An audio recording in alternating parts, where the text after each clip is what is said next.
Are you a liberal judge or a conservative judge?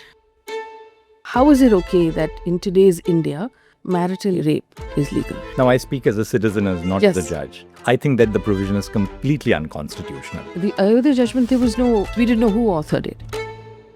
As a citizen who resides in Delhi, I'm also deeply concerned over the level of air pollution. Criminal justice administration is woefully delayed. Dowry is a reflection of a woman being treated as a commodity. Dowry is demanded and it's illegal. May I ask you, how much money do judges make?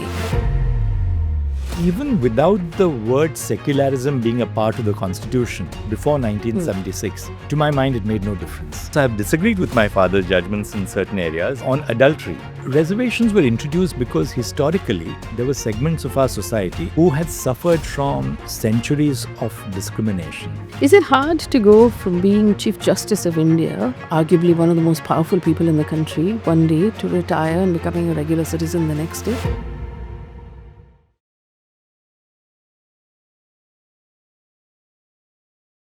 Justice Chandrachud, thank you so much for making time to speak with me. Thank you so much for inviting me here and particularly making time on Sunday and Sunday morning. And Yeah. thanks to your whole team My for whole being team here as on well. Sunday morning. We're very excited to have you here. After 24 years as a judge, now retired, written a very interesting new book on why the Constitution matters, which is the reason why we're having this conversation. Arguably, the most popular Chief Justice of India in recent memory, and also the most debated as you retired. Is that something you think about, or you don't care what people are saying about I you? mean, I've reflected on it, Faye, and I think I should have anticipated that this was going to happen for two reasons. One, at a professional level, I dealt with some of the most difficult issues of our time, particularly in the Supreme Court. I didn't put them on the back burner or say that, well, I'll leave this for someone else or for another day. I took on things. And I tried to take on so many things. Well, there's some things which were still left unsaid, for which I don't have regrets because you have so much of time on the bench and you try to make the most of it. And at a personal level, I believed in transparency. I did put out my life, into the public realm because I do believe that society must know what goes into the composition or the makeup of a judge. So when you do both, there's a lot of reason for some people to agree, some people to disagree, but that's all fine. Sometimes, the disagreements have been trenchant, just as the agreements have been very happy and fulfilling. But I think both are part of the work which you do in an important public office, a constitutional office. This is what I find interesting. And we're so familiar with the American system because it's pop culture. We read about it so much. And in the American system, they have very clearly marked these are conservative judges and these are liberal judges. And that's how they view their Supreme Court, saying now we have a really liberal court and now we have a slightly more conservative court. But if I were to ask you, are you a liberal judge or a conservative judge? Well, I think the problem with the work which I have done in the eyes of some people on the extreme ends of the spectrum Yes. is that on one end of the spectrum, people find fault because not all my judgments would fall into their paradigm. Yes. And on the other end of the spectrum, people again may not entirely agree because most of my judgments don't fall on the side of ideology that they espouse. So, as a judge, life is very different. You don't decide by saying that, well, I'm a liberal or I'm a conservative. You look at that particular case and you decide what the law requires you to do, where justice is, and where your vision for a good, just, and humane society lies in the future. And there are limits to what judges can do in terms of the law. So it's always, a decision which goes from case to case. And you never in that sense look at yourself and say, well, this is my ideological view. If we talk about, say, abortion rights or gender and women's rights, LGBTQI rights, the rights of people with disabilities, these are normally categories that, one would say are liberal. And you've given us judgments in all of these categories. And then the Ayodhya judgment came and everybody got confused and say, hang on, I thought this was a liberal judge. So is this what you're talking about? You're saying people, you kept people guessing? It wasn't deliberate that I Okay. kept people guessing. In areas like gender or disability or environmental law, I believe that, the Constitution is a transformative document. It's a socially transformative document. And essentially, I've applied the principles of the Constitution to stretch our jurisprudence to accord with, the rights of segments of our society which have not been given their due. But on the other hand, when you rightly mentioned the judgment in Ayodhya and why I said you look at each case on its own, after all, it was a title dispute. And we looked at the evidence and the entire judgment, which is a 1,045-page judgment, discusses issues of title and the law.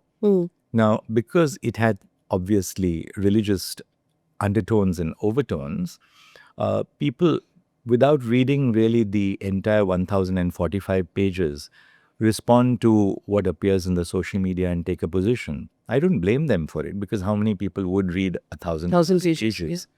So in that sense, the reason I said that a judge looks at each case as a standalone case is because you can look at that case, look at the evidence in the case, look at, what you are adjudicating upon. See, core constitutional issues such as gender or disability, you're looking at the constitutional framework. On the other hand, in a case which involves a title suit, that was a first appeal. That is, to say that the Allahabad High Court decided, the suits, and it came in the first appeal to the Supreme Court, where you have to look at the evidence on the record.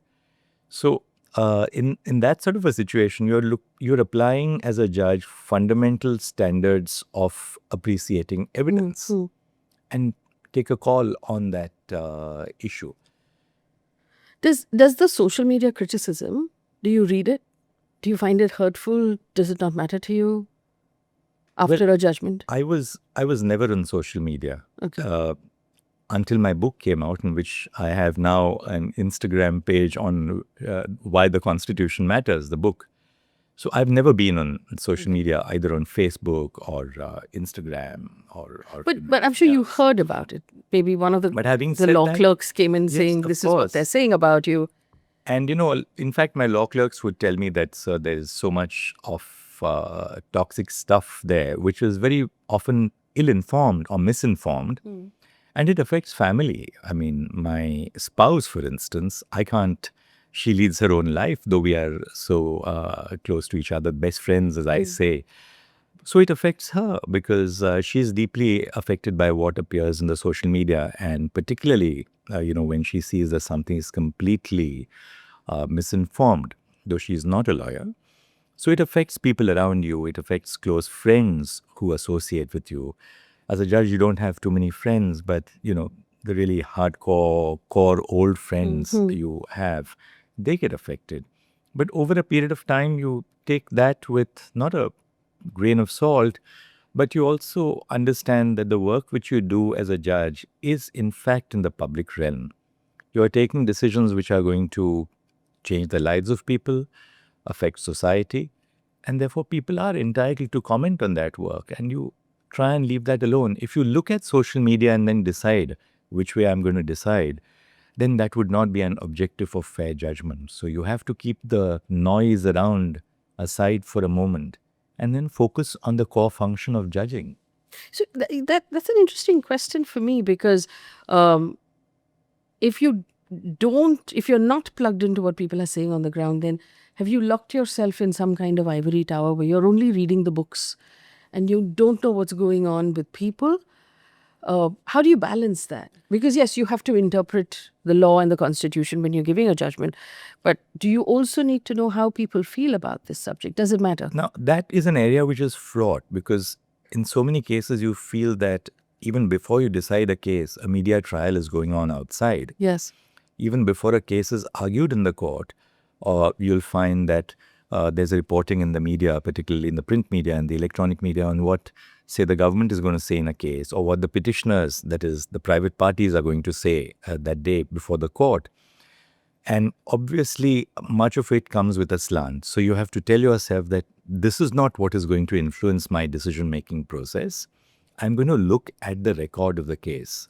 Now, my answer to that was, you're absolutely right, Faye, that as judges, you can't live in an ivory tower. You have to have deep connect to society, which is why this book came out, because this book is a product of my engagement with civil society over the last several years, speeches which I delivered, my addresses, engagement with different segments of society, civil society. So it's very easy, you're right, it's easy for a judge to fall into a cocoon because, as I said, you don't mix socially on a very wide scale to preserve your own independence, because you might otherwise be meeting people who have some connect with the work which you are doing, and which would not be then proper for you as a judge. Tomorrow a friend might wind up in your court before you. Absolutely. So, you keep those contacts down to the minimum. Now, that poses a danger because you then become more and more confined to yourself and to your immediate universe. And I always perceived that to be a danger. And therefore, this was my outreach with the community of students, of young people particularly, the younger generation, which is so full of ideas and promise and even critiques on the work which we do. I tried to balance the two by reading extensively. I tried to read across the spectrum. Now, when you say that I'm reading, that again, you could be reading on just one end of the spectrum, right? Your choice of what you read. And particularly in today's times, people love to hear what accords with their own system of beliefs. That's what the social media has done. The echo chamber in social media. Echo chambers. And, social media, and especially with with artificial intelligence, it's constantly reinforcing your beliefs because the algorithms track what your preferences are and they give you more of what you like to hear. They never give you contrarian viewpoints. So this was an area which I tried to work on for myself, which was that I read across the spectrum, realizing that there is a grain of truth in, different viewpoints which you imbibe.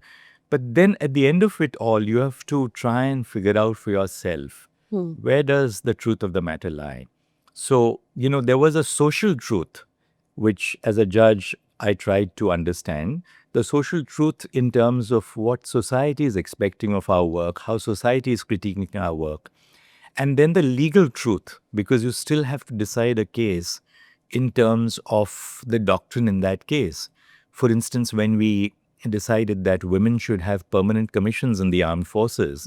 As a result of that, now you have women fighter pilots, on the Rafales or the Sukhois. You have women on the high seas on our warships. You have women on the front, on the borders, guarding our borders. So we had, on the one hand, the legal record. We had to deal with the Army regulations, the Navy regulations, the Air Force regulations. That was the legal aspect of the case. But equally, you have to be clued in on the progress of women in society in general, and what are the aspirations, particularly of younger women in our society, right? So this, merging of what I say, the social truth, which is so critical to the work of a judge, has to be balanced with ultimately the fact that you have to decide that case on the basis of the law which is presented to you. The government had logistical issues with granting women permanent commission, didn't they? For instance, one of the arguments was that, women on high seas would find it difficult because the Russian-made warships don't have toilets for women. They said, too bad, you have to create toilets for women. Then when we granted them permanent commissions, the next round of litigation started because we said that, these women who were short service commissioned officers, they were recruited for shorter periods, like 10 years or 14 years, after which they had to go without pension. So we said you have to give them permanent commissions, which meant that they would be permanent members of the armed forces. But they had to go through tests for being recruited as permanent members of the Army, Navy, and or Air Force. Now, what the government did was, they said, you have said equality for women, right? So women must meet the same physical standards as men. Fair enough. no woman was saying that, well, you relax the standards for me, because obviously women are fighting shoulder to shoulder in the armed forces. But then what the authorities did was, these women who are now seeking permanent commissions were all in the age group of, say, 45 to 50. Because it already served a 10-year period. Yes. They'd served their tenures. Many of them had gone through the process of, say, childbirth.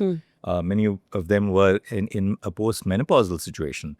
Now, they were being compared with the physical standards which were expected of their male counterparts when they were between the ages of, say, 25 to 30 or 35. So the women had a point. They said, look at our standards when we were that age group. Yeah. Will the men be able to meet the standards which are now being expected of us? Yes. So we said that, yes, that, you can't just have what we say in law, facially neutral policies. The typical facially neutral policy was when it was said that, well, even the rich and the poor both have the liberty to sleep under bridges, right? But that's just facial neutrality. It doesn't account for substantive equality. So we said, you can't now deny women permanent commissions in the armed forces by applying to them standards which were applied to their male counterparts 20 years ago. So you have to constantly, do these exercises. For instance, they said, well, how would women be fighting fit if they were to take, say, 6 months off for childcare leave or maternity leave? But as experience has now shown us, these are just, arguments to defeat equality. A woman can get back into work after a few months. In fact, no woman would just want to indefinitely stay at home. Everybody is, rearing to go back into action. Once you give a judgment, do you track to see how much changed after that judgment? So in this case, for example, in the armed forces, we've actually seen massive change. But in the Sabarimala judgment, where the Supreme Court allowed women to come in and worship at Sabarimala, actually nothing changed because it wasn't really properly implemented. So do you track, or once you're done with the judgment, you don't pay attention? Well, I don't track it as a judge. I never tracked it as a judge. But obviously, as a citizen, yes, which every judge is, you read around and you generally take interest in what's happening. So, for instance, from the perspective of the armed forces, I now get so many emails. When I felt sick during COVID times, I had women from the armed forces who wrote to me that, well, we have never met, we are never ever going to meet, but, we're just praying for your recovery. So you get stories. Now I get emails because I'm in, purely a private person without any office.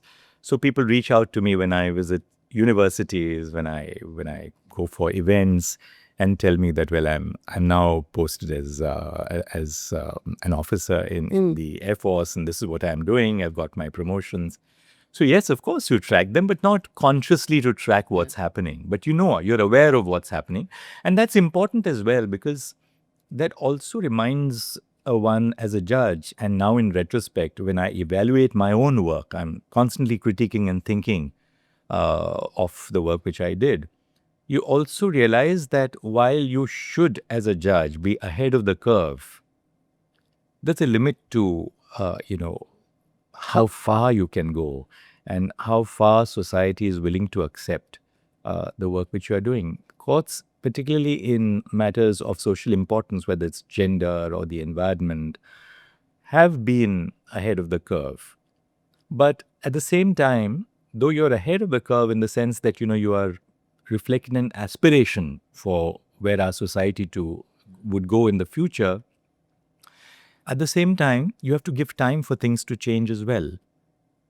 And I think change is taking place. I mean, we know as a matter of fact that, say, on women's rights, on gender, our society is far ahead of what it was in 1990 when the Supreme Court first spoke about, a law for prevention of harassment of women in the workplace.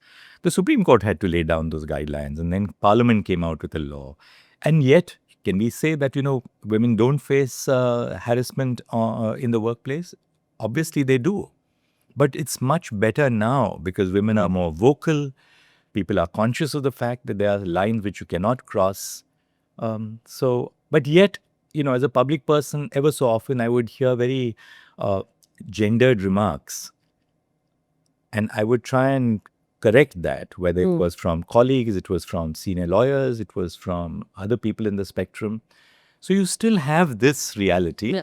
So there's this reality which I found really interesting. There's a trend on social media where men are making an argument saying, if you are not willing as a woman to pay me dowry, I will not pay you alimony. And this is a very popular statement. What's your response to that? I'll answer this by giving a very basic legal argument, and then I'll deal with the social argument. Dowry is a reflection of a woman being treated as a commodity. Dowry is demanded and it's illegal. We have laws against dowry in India. Why is it illegal? What's the social rationale? The reason is that a woman is accepted not for what she is as a member of the family, but because she brings in a certain amount of wealth, and that she's treated as a burden. Therefore, this payment or this, commodification of a woman is implicit in the whole dowry culture, which is wrong. Now, alimony does not make a commodity of a woman. If a man and a woman who are together separate and the court orders the payment of alimony to her, that is for the reason that if they've been, say, married for 20 years and the couple then separates, or even 5 years, but the woman in the meantime has had children, she's been out of work, she can't just get back to work and, suddenly start becoming a member of the workforce if she has not been working all these years, because she's devoted the most productive years of her life to bringing up a family, to looking after parents, parents-in-law, the children, child rearing, everything that happens in every strata of our society. So alimony in that sense is to enable a woman to live a life of dignity even after she loses the comfort of a home where, the matrimonial home, and to ensure that she is not exposed to the elements. Now, the amount of alimony would obviously differ from case to case. For instance, suppose the woman who is asking for alimony is a high-tech, highly educated member of the workforce. The court would say, hey, but even after you're divorced, aren't you capable of standing out there in the workplace and holding your own? You're entitled to earn your own income. You have a good job. You have your own means of survival. So why should we order alimony? So the law is not that the moment a man and woman divorce, that the woman gets alimony at the expense of the man. That's a very wrong assessment. But in the West, for example, the argument is that when the couple are together, all assets that they create during the course of their relationship actually belongs to the both of them 50-50 almost. And that's why there is a splitting of assets when they separate. But we don't believe that in India. We don't still have laws to that effect. So if an asset is, created, suppose a husband is buying property from his earnings, and the wife is not earning, and the property is in his name, when they divorce and the wife claims alimony, she can say that, well, this was the corpus which was created out of his earning when I was equally supporting him. In fact, a very interesting issue arises in the law, which I should share a story. Suppose, a woman who is a non-working mother, non-working in the sense that she hasn't had a job or an employment outside the home, she dies in a motor car accident. Now, how do you assess the compensation which is to be paid to her heirs? Compensation is always assessed on how much you are earning when you are employed. Now, we have developed the idea that even if a woman was not working or was not employed outside, the work which she is doing in the house or the home is productive work. It's contributing to her the loss overall. would be devastating to that Absolutely. family. Yes. Apart from the emotional loss, Yes. she is doing work which has an economic value. Yes. Strictly in monetary terms, the work which a woman does as a homemaker has an economic value to her family, to society, and to the nation. So if she faces an accident, compensation must follow. You can't say, well, the compensation to her is zero because she had zero income. So that's the broad legal principle. So I completely am with you on this, that our society has to take the next step And our laws have to now take the next step. I mean, all I'm hearing from this is that when women are married and you're buying property, please put your name on it.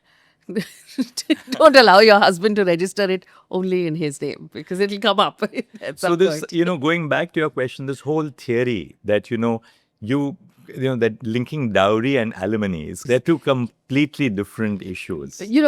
Since we are talking about alimony, the Shah Bano case, which your father judged, he was Chief Justice when that case came up.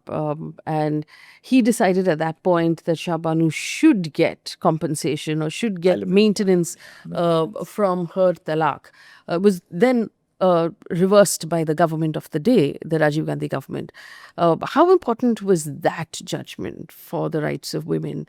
And how did you, as your father's son at that point, view that judgment? I think it was critical. It was a critical first step in the movement towards gender equality. It was not the first judgment. He had also written judgments under the Hindu Succession Act, which applies, of course, only to the, to succession amongst Hindus, where he propagated this view on gender equality by, giving greater rights to women.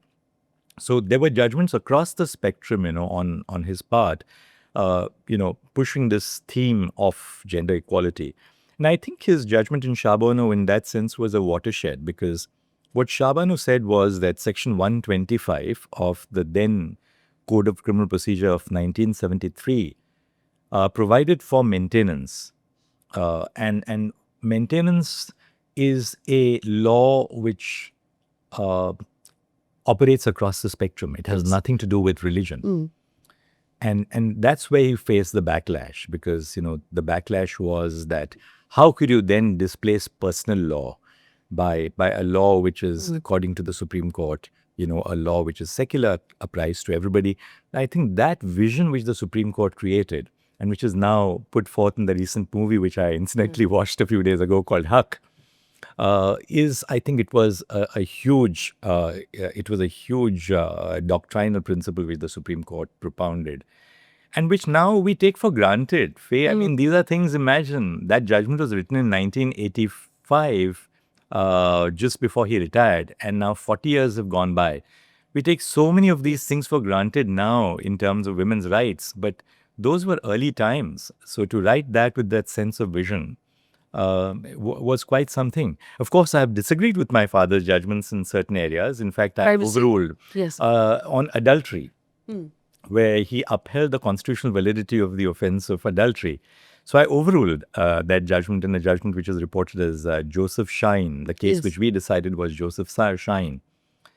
Because, adultery was an offense, again, which was created by the Indian Penal Code of 1860. Macaulay's great... so it was a British idea. Yeah. And adultery, was an offense where if a woman who is married enters into a relationship, or a woman who is not married, could work either way, enters into a relationship with a married man, the offense exists. And in that sense, if the woman is married, the offense can be condoned if her spouse condones the relationship. Now, we felt that this, again, makes a commodity out of a woman, in the sense that the Supreme Court upheld it, interestingly, saying that in a relationship like this, the woman is never the seducer. It's the man who is the seducer. And therefore, the law has exempted the woman from being treated as the offender. So we said on both counts, this provision, Section 497 of the Penal Code, is completely unconstitutional. We didn't, therefore, condone extramarital relationships in that sense. We didn't support that by our judgment, but we said that to treat this as an offense where the man is guilty of the offense and not the woman, and that even the man who is in the relationship will be condoned if her husband agrees to the relationship, is unacceptable. So basically it said that if there is a couple and the woman has an affair outside of that marriage, there is an offense only for the man. Yes. Unless her husband says, no, it's okay. And then that offense goes away. That's right. So that's what I deferred with my father's judgment. But as a judge, when someone down the line differs or, changes their mind, which overturns, if that's the term, an earlier judgment, one of your judgments, is that, what does that feel like?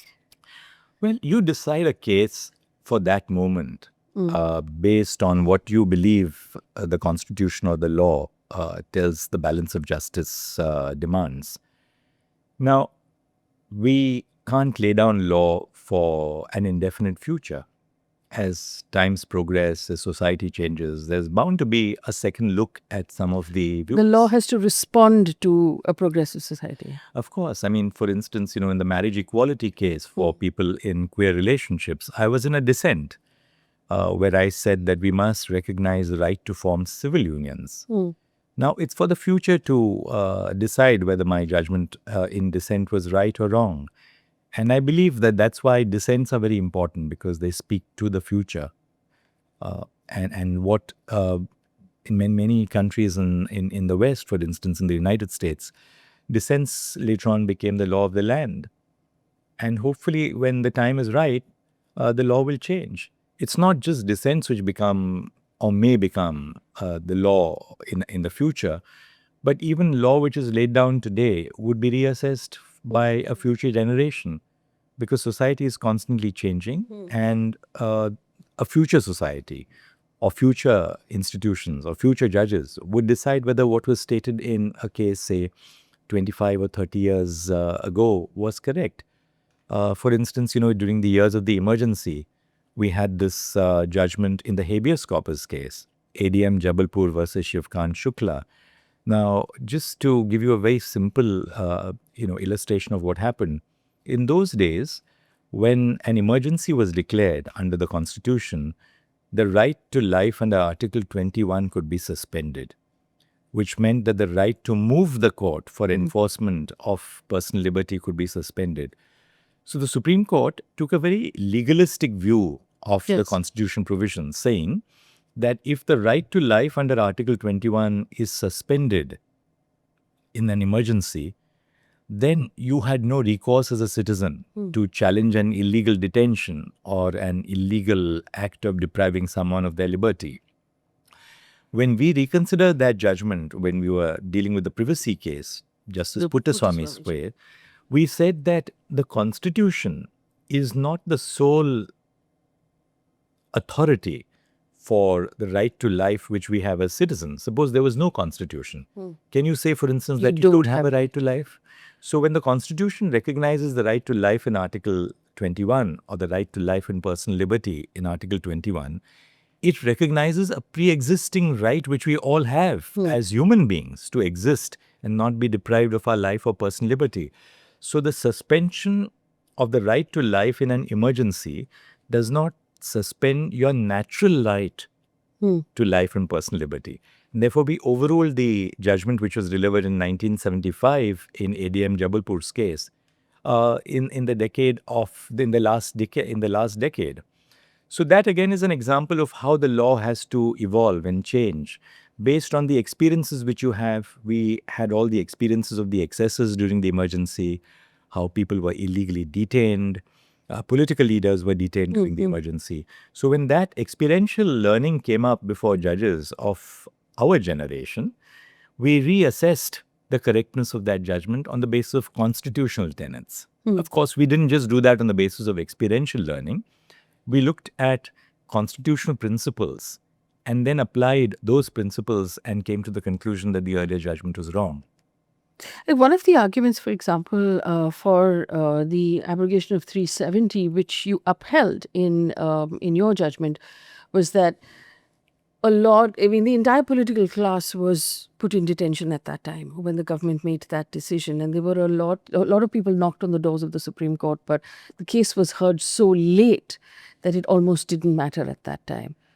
What's your response to that? Again, I think I've said a lot on 370. The judgment speaks for itself. It's a judgment of 5 judges. The detention of people is a separate issue altogether from the abrogation of Article 370. when an individual is detained, they have their remedies to challenge the order of detention. The abrogation of Article 370 as a matter of law was very distinct from the detention of people. Okay. Of course, people would say that, well, this was all really in part of one movement. But what I'm saying is that if someone is detained, you have your remedies independent of the abrogation of Article 370. A lot has been said by me on Article 370. All that I want to say here really is that there again, we have applied basic constitutional principles in deciding that case. And what the bench which I was presiding over held, it's my judgment for the main judgment is by me with concurring opinions by some of my colleagues, is that what was essentially a transitional provision under the Constitution could not assume the character of permanence. And we understood as to whether, the constitutional procedure was followed in abrogating Article 370. We came to the conclusion that it was followed. People are entitled to their views on either side of the spectrum, and I have nothing to say about that. But all these judgments which we speak about essentially involve an analysis of constitutional provisions.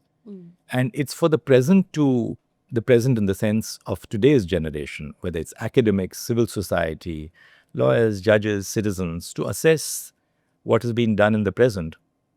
And it's for the future to assess as to whether those principles were or were not justified. And we can't prevent a future generation from re-looking at, the work of the present. When there's a bench of, say, 3 judges or 5 judges and sometimes more, is there an attempt to reach a consensus? Are you, sitting after the arguments are heard and sort of negotiating each other onto your side, or does each one go into their silos and write independently? Well, How does it? takes What place, happens after the arguments are done? It happens both formally and informally. Okay. It happens at the first stage when you're hearing a case, when judges ask questions. In fact, therefore, as a lawyer, I always welcome judges' questions. And I know of lawyers who welcome judges' questions. So what happens in a court is not just a monologue where the lawyer is speaking and the judges are just, what the Hindi movies tell you, of a judge sitting, stoic and listening to arguments. You're constantly involved in a dialogue. We are the argumentative Indians, as the distinguished Nobel laureate says. So there's a lot of give and take in the conversation. So when your colleagues ask a question when a case is going on, you sort of have some idea of which way the colleague is thinking. There again, there are 2 types of colleagues. There are colleagues who play the devil's advocate. Very often, I would play the devil's advocate. I would tell a lawyer who is arguing why I believe they are wrong. Yeah. Now, that's not because I believe that they are wrong, but that was to test the correctness of the argument. The other way of approaching an argument in a court is that you stretch the limits of the argument. You take the argument to the logical conclusion and then you test. Because the lawyer is arguing in a particular area and you try and stretch it and then see whether that holds valid in other circumstances. Yes. So that's the first level of understanding between judges. When you're asking questions in the court, the conversation. The second is when, you are assembling in the morning, when you assemble after lunch. And at the end of the day, there is a tradition where the presiding judge in the bench, the head of the bench, in my case, it was the Chief Justice of India when I wrote all these judgments. You invite all your colleagues for a coffee to your chamber before all of us then part company for the day and get on to our work of reading and writing judgments or preparing for the next day. So when you sit down in the evenings, there is always a discussion on what you feel, because that's, in closed doors, you're just the very judges who sat in court. So you're constantly engaged in a dialogue with each other. Then the head of the bench typically assigns the judgment to one person. Okay. The head of the bench will say, for instance, if I was the Chief Justice, I would say, sisters and brothers, I'll write the first cut on this, and then I'll circulate my judgment to you. Or I would assign the judgment to another judge on the bench. I'd say, friends and colleagues, I'm assigning the judgment to this particular judge. Now, when the judgment is drafted, either by the Chief Justice or by any other judge, it is circulated to everyone. When it is circulated to everyone will come back to you with their comments. Now, everything is digitized, right? Yes. We have soft copies of the judgments. So judges will get back to you with their comments. Uh, the the person who has written the judgment can again accept those comments or say, well, I have a different perspective. Those comments are then circulated to everyone. So there's this constant process of dialogue which is going on. It's not, in a sense, a negotiation, it's a constant dialogue which is going on. And at the end of it, a sort of synthesis emerges. Then, unlike, say, the French system where there's only one judgment, every judge is free to write their own judgment. You never prevent a judge from either writing a concurring judgment that is supporting the view or writing a dissent if you don't agree with the view. So eventually what happens is one judgment of the court initially is prepared. Then judge will say, okay, I agree with your view. And that is what you encourage. You try and encourage a sense of consensus, because we do have in the Indian judiciary a tradition where you try and build upon consensus as opposed to, say, the American Supreme Court. And there's a reason for it. Judges in India are typically drawn from the judiciary, Supreme Court judges from the high courts, or they are drawn from the bar. They've been lawyers. Like my sister, Justice Indu Malhotra, was a Yes. member of the bar. Or now you had Justice Vishwanathan, Justice Narasimha. We've had earlier Justice Lalit, Justice Nageshwar Rao, so many before that as well, Justice Kuldeep Singh earlier on. Now, because we are basically trained in the law, we try and bring about a sort of consensus. In the American Supreme Court, people are drawn from public policy backgrounds. In fact, many of them were politicians. Many of them were law professors when they came in. So there is this wide divergence of ideology in the American Supreme Court. In India, we try and bring about a consensus to the extent that it is feasible. Nobody is dogmatic about it. Nobody tries to, sort of push others, against their conscience. At the end of it, I've been a young judge in important cases like, when we wrote the Sabrimala judgment, the Chief Justice never said that, well, you don't write the dissent. Or I was the dissenter in the Aadhaar case, the lone dissenter in the Aadhaar case. You are free to follow your own conscience and write what you want to do. But at the end of it, there's always this effort to bring about a sort of consensus. And therefore, the ultimate product which you see, the authorship is attributed to one judge who has written the judgment. The product has undergone several drafts and several changes to accommodate a diversity of viewpoints. Because again, you have judges coming in from different backgrounds. You will have both men and women judges. You will have judges from different lived realities in that sense, from different parts of the country, different language backgrounds, different cultural backgrounds, all of them bringing their input. So this great diversity of India as a nation is reflected in the diversity among judges themselves. And sometimes, your arguments for the arguments in the discussion among judges are animated. Yeah. They can even get a little heated at times. But so be it. We all laugh at the end of it and say, all right, that's fine now. There was a little bit of a heated exchange in the course of a conversation, but that's all right. You did say the authorship of the judgment is normally credited to one judge, and I am going to ask you, the Ayodhya judgment, there was no, the author was not told to us. We didn't know who authored it. Yes, that's right. Because, that was a conscious decision which was taken by all of us. Chief Justice Ranjan Gogoi was the Chief Justice of India. And we had other judges, Justice Shah Bano, who later on became the Chief Justice of India. Then I was there, Justice Ashok Bhushan and Justice Abdul Nazir. And, when the draft was circulated, the Chief Justice of India, in the course of the discussion, said that, brothers, I believe that we should have one judgment speaking for the court. And we deliberated upon this. And eventually the consensus which emerged was that there should be no ascription of authorship, in the sense that you should not say, normally our judgments say, per Justice so-and-so, Yes. right at the head of the judgment and at the very forefront of the judgment.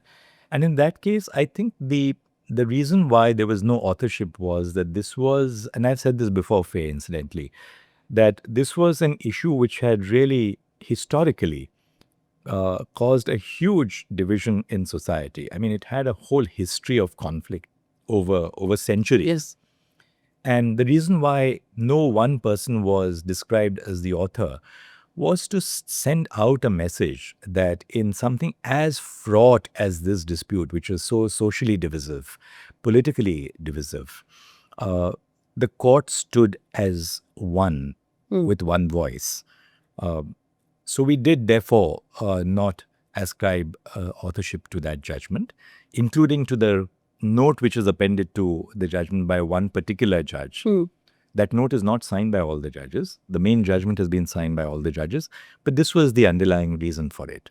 Nothing more than that. I mean, I've said this So before. when you are making decisions on these kind of matters, conflict, there's been bloodshed, you don't know how it's going to be taken by the people. It's highly emotive for the general public. What's the process of that decision making? First of all, how does that weigh on an individual? Because at the end of the day, you're human. You go home. Do you take off the robe? Does the weight come off with it? Do you discuss it at home? Do you discuss it with a friend, or you carry that alone? I'll speak about myself. I mean, Yes. it would be far-fetched to say that, you don't discuss something at home, because when you discuss it at home, say with a spouse over dinner or something like that. But at the end of it, you fundamentally you have to decide for yourself and with your colleagues as a bench. You never in that sense take off your robe even when you go home, because you're constantly reflecting on it. Spending sleepless nights. When you're reading, for instance, for the next day, in a case which is going on, you're reflecting, you're lost in thought. You're certainly assessing what impact it will have on the society at present and for the future. And is this impact consistent with what you design for a just and humane society? Then as a judge, you also know what are the boundaries which are open to you. There are certain boundaries which you cannot cross as a judge, because you're not, in that sense, you're not a public policy figure. Right. It's very different to look at a particular issue from the perspective of being an academic, or if you're writing an article, for an academic journal, to appreciate a judgment or criticize a judgment.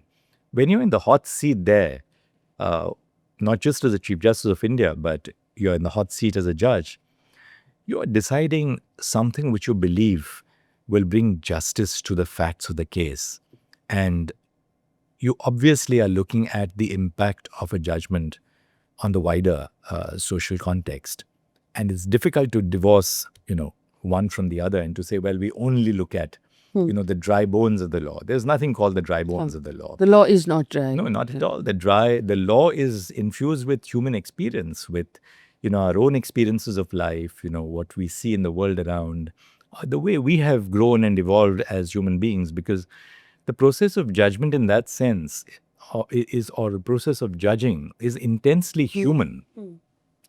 And therefore, as human beings, you're doing what a human being would do, applying your lived experiences to the issues of law. I do want to ask you this, though. Who are judges accountable to? Because you're not elected. Once you become a judge, you're a judge until you retire. You're Chief Justice until you retire. So you have that term. Nobody's going to remove you. You're accountable to your conscience, one would assume. But technically within the system, you don't have to care about, unlike politicians who care about majority opinion because they want to be re-elected. So they'll care about what their voters think. And we've seen that normally plays out, because that's the nature of how that functions. People who are in the executive, who are, say, police officers or who are IS officers, they need to care about their appointments and their promotions. You don't have to care about anything. So who are you accountable? Who are judges accountable to? Now, why is this insulation for judges created by our Constitution? It was created, when the Constitution was adopted with a great deal of care. The reason why judges are insulated is for the reason that they should not depend either on any political opinion or, for that matter, on any segment of society for their legitimacy or for their existence as judges.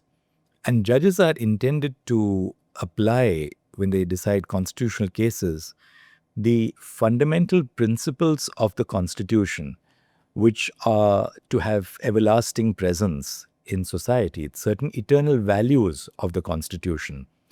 If judges were elected, for instance, as they are in some parts of the world, in the United States, several judges across the states are elected, which means that periodically they have to go back to their electorate and ask for votes.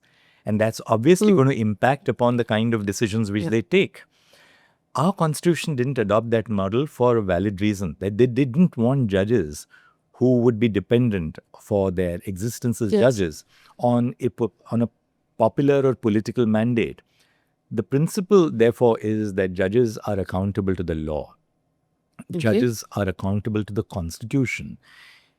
Now, if a judge is guilty of a misdemeanor, all right, which is a separate issue altogether, they are subject to a mechanism for accountability, which the Constitution and the law have provided. But this insulation of judges was brought in for a very valid reason and a justification to sort of liberate them from any particular segment of popular opinion or belief, and to allow them that freedom to decide cases uninfluenced by any dominant or other or political opinion or sentiment. Now, having said that, that doesn't mean that judges are completely trigger happy or that they are, away from, fundamental underpinnings of democracy. For instance, when a law is passed, judges are aware of the fact as a matter of principle, not just as practice, that the law has been enacted by our legislators, whether in the states or in the members of parliament in parliament. And that law is enacted by people who owe allegiance to the people. They are elected democratically and they are empowered by the Constitution to enact laws. So we wouldn't strike down a law merely because I have a different view of the law or the wisdom of the law. It has to be proven to be unconstitutional. It has to be proven to be unconstitutional, that it breaches a constitutional provision, either procedurally or in substantive terms. So there is, therefore, in law, as we say, a presumption of constitutionality, which has then to be displaced for a law to be... So let me ask you this, and we've all learnt it in our civics class and then probably forgotten about it. So this is the refresher course. There is the executive, the legislature and the judiciary, and the legislature is where the laws are written. Parliament writes the laws, state assemblies write the laws for the states. And in, for example, marriage equality, where members of the LGBTQI community said, give us the right to marry legally. If I'm not mistaken, the court decided that this is crossing into an area which is not ours. This is the area where the laws have to be written and they have to be written by those guys. We can't do it. But in that case, those guys will always decide based on what is popular, what is the majority opinion, because they want to get re-elected. If we always leave it to the majority opinion, then as a society, we won't move forward. So how do you decide where that line is saying, okay, now we can't do this because now that's gone into their territory of writing the laws. But there have been situations where you, as the court decides, no, this is important for us to change. Where is that line? How do you make that decision? There are two different types of cases. The first is a situation where there is no law on the subject. Where the court has a greater deal of latitude or an authority to sort of fashion guidelines, particularly the Supreme Court, because the Supreme Court has the power under Article 142 to do something which would be in aid of substantive justice. Now, one area, for instance, where there was no law on the subject was the prevention of sexual harassment in the workplace. Yes. So when the judgment in Vishakha's case was delivered by the Supreme Court, they relied therefore on international law, the Convention on the Elimination of Discrimination Against Women, CEDAW, or basic constitutional principles. That's one area where there's no law on the subject. Second area is where there is a law on the subject. Where there is a law on the subject, that law can be challenged. If that law is unconstitutional, that law can be challenged on the ground that it breaches our fundamental rights, say the right to equality or the right to freedom of speech and expression. What can the court do? The court can strike down the law, it can uphold the law. If it strikes down the law, the court cannot enact a new law. The reenactment of the law is then left to Parliament or the state legislatures, as the case may be. Now, in the marriage equality case, there was a law, and there is a law, namely the Special Marriage Act. Yes. Now, the Special Marriage Act was a visionary piece of legislation which was enacted in the 1950s to allow for couples who belong to different faiths to get married. Yes. Right? So it gave a secular platform for couples, a man and a woman who belong to different faiths to get married. Now, the law specifically uses the expression man and woman. There's a different age of consent for a man, 21, a different age of consent for a woman, 18. You know, we have degrees of prohibited relationships in the law. For instance, you can't marry your sister or brother, right? Yes. So there are different degrees of prohibited relationships which are created for a man by that law and for a woman by that law. Next, you have different principles for succession in a marital situation. The problem which the Supreme Court faced in the marriage equality case was that no one wanted the Special Marriage Act to be struck down. Because if you strike it down, you'll deprive couples belonging to different faiths of the only basis on which you can get married under the law. So striking down the law was out of question. Nobody was even asking for that. What the petitioners really sought was this, that essentially, though the law uses the expression man and woman, read the word man and woman. Instead of that, read man and woman and woman. We said that is not something which the court can do. You couldn't change it to two consenting adults. You can't change it to two consenting adults. When we decriminalized homosexuality, Section 377 of the Penal Code, we said that this law is unconstitutional insofar as it prevents, the words used were, it made an offense for people to engage in carnal intercourse against the order of nature. Yes. Which meant that even adults who were consenting to a physical, intimate relationship were guilty of an offense. We said that is unconstitutional. Yes. Now, that was much easier because, easier doctrinally, constitutionally. Because there you could apply constitutional principles and say, hey, if there are two people who are consenting to this relationship, you can't make an offense out of the relationship. When it came to marriage equality, it became more fraught because you had a law which specifically defined who can enter into marriage. Now, what you said, Faye, is absolutely correct. We're conscious of the fact that today, and that's what the petitioners argued, that if you leave it to the legislature, in today's society, we don't foresee that there would be any change in the law. Yes. But then I thought you can still stretch the bounds of the law, and I felt that we should at least recognize civil unions. Now, which also didn't happen. No, it didn't happen. I was in a minority. Justice Sanjay Kaul and we were in a minority. It was actually, I should tell the audience, a very unusual situation to have the Chief Justice in a minority writing a dissent. Yeah, it happens sometimes, but not very common. So I said in my judgment that you can at least recognize the right to form civil unions.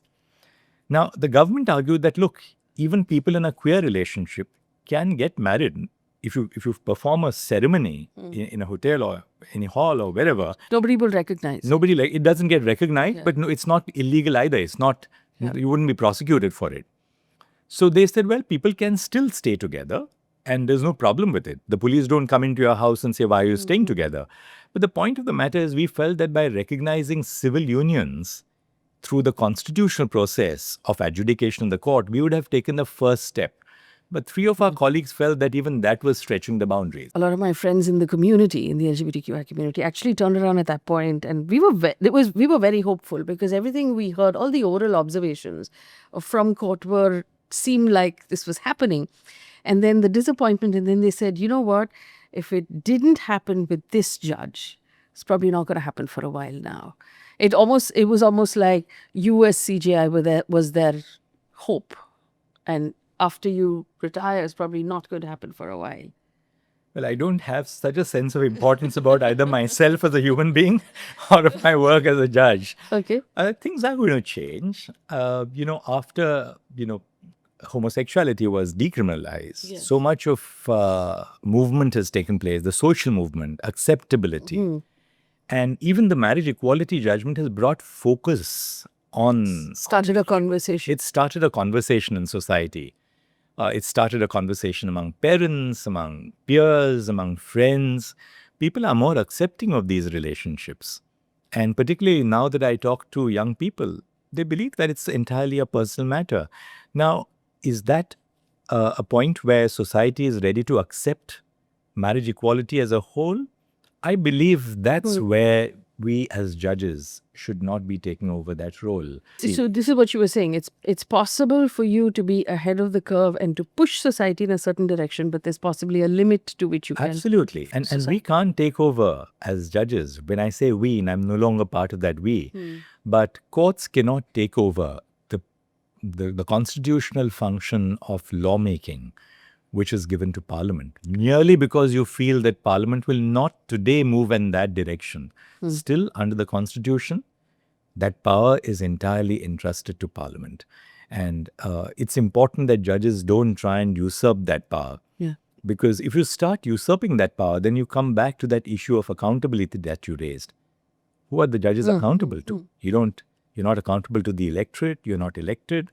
And therefore leave it to Parliament, because ultimately there are other issues also at work, namely the sanctity of a democracy governed by a written constitution and by the rule of law. Even if it mean that, the progress at this point of time has been stunted. It's very interesting because when, and it's happened to almost all our neighbors, Nepal, Bangladesh, Pakistan, governments have fallen, protesters marching to, these institutions and tear down whatever they want to, and then a new government is brought into place. And there was a question when it happened to Nepal about, will something like this ever happen to India? And my argument then was, not for as long as we have courts that allow us to take our issues. So it's not like it piles up to a point where no one is hearing you. The courts are hearing you. Do you believe that is actively still functioning, and that's what keeps our democracy healthy, if it is? In terms of stable democracy, yes, courts do have a very vital role to play. And I'll just elaborate on this because it's crucial. Your question is extraordinarily important. It's something which I've thought of. The importance of courts is not just in terms of the decisions which you take, but it's a space for a dialogue. In a political democracy, this is not just a place where people come with their problems and get decisions. Sometimes, as we saw in so many cases, the decision may not go in favor of the citizen who comes to court. But the importance of the process is as important, because a citizen who comes to court knows that this case is going to be heard with a great deal of care, application of mind, in a calm environment where there will be a dialogue on principle. Of course, there are theatrics in courts as well, and people lose their tempers. Judges lose their tempers sometimes. Lawyers do. That's besides the point. It's a human process. But overall, it's a place where there is a rational exchange of views. And just as the political space for dialogue has shrunk globally, and people do perceive that space for a dialogue has shrunk, you find that increasingly the court is used as a substitute for that shrinkage of political space. Now, at one level, I always believed in telling people that, hey, look, we are not here to deal with political problems. We are not going to find political answers to political questions. We are here as a legal constitutional institution. At the same time, I always believed as a judge that even if people come here with a real grievance which you cannot resolve as a court because it's more into the political arena or a social policy arena, you must give that space for people to speak. Because so very often, the healing which takes place in society is healing because we hear each other. So it's sort of like the safety whistle of a pressure cooker. Absolutely. It's the so often people have a grievance because they have not been heard. In a family, for instance, you find that, spouses, for instance, in that sense, reach a breaking point because they believe each of them is not speaking to the other. We're not hearing each other. So when you hear each other, you realize that there's a different perspective. And the hearing is not just by the judges in a court. It's by civil society. Now with, virtual hearings, live streaming of court proceedings. The outreach of the court is not just to those 200 people in the courtroom or those who read the newspapers, but now it's across millions of people who are seeing what is being heard in the court. So they realize that, look, there's very serious deliberation which is going on in the court of seemingly small and obviously the big issues, the big ticket issues of our time. So that dialogical process, the dialogue in the court, is as important as the conclusions which the courts are reaching. And we shouldn't therefore ever give up that process of dialogue with each other which takes place in the court. I want to do something slightly different now. I want to bring before you bugs that we have with our system. And I Bugs. want, yeah. It's stuff that I have a personal bug, but a lot of people have bugs with our legal system, with our court justice system. I have some too. I'm sure you do, as is your right. But I'll tell you a story. Yes. Do I have a moment? Of course. So when years ago, this was in the early 50s, a very distinguished lawyer was, arguing a case. And those were the days of, physical law reports. Yes. So he handed over the law report to the judges. So the Chief Justice of India told the counsel, he said, "Counsel, the copy which you have sent us has a bug in this report." So, the lawyer, very distinguished lawyer of his times, I think it was Mr. Daftari or Mr. Setalvad, one of the two, said that, well, my lords, there is this uncanny tendency of some bugs to travel from the bar to the bench. So, All right. So bugs, right? I'll start because it's my forum. I have my personal bug. Marital rape. Right? We live in a country today in 2025 where it is perfectly legal for a husband to repeatedly, constantly, at his will, rape his wife. And she has no legal recourse. Right? Except for maybe domestic violence, which I know some people have argued is the same thing, but it's not. How is this okay? And I know this came up before you, but how is it okay that in today's India, marital rape is legal? now I speak as a citizen, as not as a judge. Yes. I think that the provision is completely unconstitutional. Because by entering into marriage, a woman does not surrender her authority, her autonomy over her body, her mind to the husband. I'm very, very clear that the provision is completely unconstitutional. Another reason for it, the definition of rape after the Nirbhaya case has now been widened, and it includes not just sexual intercourse, but it includes other forms of sexual violence which can be practiced against a woman. Say a husband sexually assaults his wife with a broom or a bottle. I don't want to be graphic. Yes. That is rape, but that is still not penalized by our provision. There may be other provisions which may be operational. So look at the travesty of the law. A husband who murders his wife is guilty of murder. A husband who assaults his wife, breaks a leg or a hand, is guilty of grievous hurt. A husband who confines his wife to the house, locks the house and goes away, may be guilty of wrongful confinement. But if he rapes his wife, sexually assaults his wife, nothing. And honestly, it's time that this provision was dealt with and struck down as being unconstitutional. To just tell you that, before I retired, we had reserved a week for the arguments before Diwali. And we had planned that, we'll complete the arguments before Diwali. We'll hear the case and then write the judgment in the Diwali 1 week recess. And then I had just, I think, a week before I retired. Yes. And after the arguments were substantially heard, one of the lawyers for the petitioners said that, well, I don't think you have given us a full hearing. And my conscience is not satisfied that we have had a full hearing. And the government agreed. And, well, we felt that there's nothing personal about cases. I mean, I may have a view, but I'm open to change until the last word is said in a case. What I just told you is not necessarily, the the ultimate conclusion which a judge may arrive at, because your minds are open. You're trained to be open in the mind until the last word is said in a case. But this was the plea that, why are you holding on to the case? Let it go before some other bench. We said, it's fine. There's nothing personal about any case to a judge. Another generation of judges, some other judge will deal with that case effectively. But coming back to the point which you made, I think our law has now progressed to the point where it says that you can't make a commodity out of a woman. That's why I say in the case of abortion, a woman has absolute control on whether she should go ahead and bear the child or abort, subject to a time limit. Of course, that's in the interest of women's safety itself, right? Or if the child is completely, likely to suffer from a genetic or a handicap, the law permits termination at any stage. Why? Because it recognizes the autonomy of the woman. A great piece of legislation which is far ahead of what many countries across the world have created, including the United States, which is, of course, retrograde on this area. They've overruled the decision Roe versus Wade, and they've gone backwards.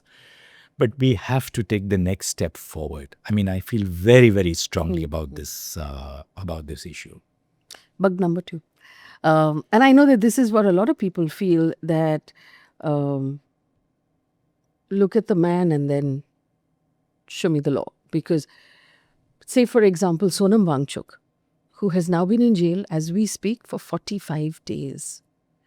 We don't know what charges are being brought against him. His wife has written that these things are, we are waiting for the Supreme Court to hear the matter. He's in jail right now. At the same time, Asaram Bapu, who was convicted of 2 counts of rape, regularly gets furlough and different kinds of, bail and parole to come out of jail. The same is with Rayam Rahim. Father Stan Swami, who was in jail and not given a straw, then died in jail without being granted bail. Is it selective? How do we understand as citizens, how do we make peace with this, with what we're looking at? You've referred to some pending cases before the Supreme Court dealing with particular individuals, as opposed to, say, the marital rape case, which was a broader principle without any individual involved. Now, answering a question like that, Faye, it's not that I don't have an answer as a citizen. And I could, of course, speak to you, but I'm conscious of the fact that, we are speaking on a platform like this. And I want to say this upfront because I don't want to pretend to be, ducking the question or being a hypocrite, which is that it's a year since I demitted office. Some of my own colleagues are hearing these live cases. Anything which a former Chief Justice of India says in regard to a pending case should not be seen to be an effort to affect the outcome of the case. And therefore, I think I have to tread with caution over here. May I reframe the question? Yeah, not because I don't have an opinion as a citizen on this, but because of the fact that a certain degree of restraint operates even on a person who has held office as recently as a year ago, and where, a live case is being argued before the bench. Honestly, I think we just need to allow that bench, which is hearing Mr. Sonam Wangchuk's case, to take a call. The case is in the process of being heard. The law does have a certain element of delay, which I'm also concerned with. It's not that, I'm not concerned over these delays, which take place in the adjudication of cases. At the same time, I'm conscious of the fact that judges do have to follow due process, hear both sides fully. That's the reason I don't want to comment specifically. So I will ask you about the specific cases. Yeah. Let me ask you a broader reframed question. Is there political pressure on different cases depending on the individual coming before the court? Yeah, I think, means I'm not saying I'm not answering your question in the affirmative. I can answer that question. Yes, absolutely. Which is that, your question earlier also was as to whether there is, a selective grant of relief. And I don't believe that is so. Okay. And I can, what happens, Faye, is that in the social media, certain cases where relief ought to have been granted in the view of a segment of our society or a broad segment of informed public opinion. I'm not criticizing that opinion. Where people believe, or a segment of the society or social media believes that relief should have been granted is not granted, the courts are criticized. you're entitled to criticize that. Why have you not granted relief? Obviously, as a citizen, as a judge, I believe that you're entitled to critique and criticize the court on that. But having said that, that ultimately every citizen has the right to free speech and expression, and that is what sustains democracy. At the same time, I also wanted to emphasize that it would be incorrect to say that relief is granted only to a particular segment of society or to a particular segment of offenders, and that relief is not granted to another segment because of political pressure. It doesn't work like that. I know of so many cases where, and I could really replicate instance after instance, where relief has been granted to people who are in the political opposition, people who are not supported by the dominant political view in the government, and yet they were protected by the court. I can give you offhand, I can give you so many instances where that took place.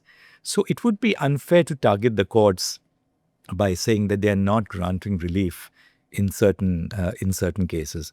I have a viewpoint on issues of personal liberty, like, for instance, bail, where I feel that the grant of bail should be the rule and the denial of bail should be the exception, particularly because our criminal justice administration is woefully delayed. And the reason for the delay is not just attributable to the judges. In fact, it's attributable to a whole host of circumstances. Systemically, the lack of infrastructure. Now, infrastructure requires proper budgeting for the judiciary. We don't control our budgets. The budgets are decided by the states. In certain cases, the budgets are decided by the union government. So not enough judges? Not enough judges, not enough across the spectrum, not enough courtrooms, not enough stenographers, not enough public prosecutors. Public prosecutors are again appointed by the governments in the states.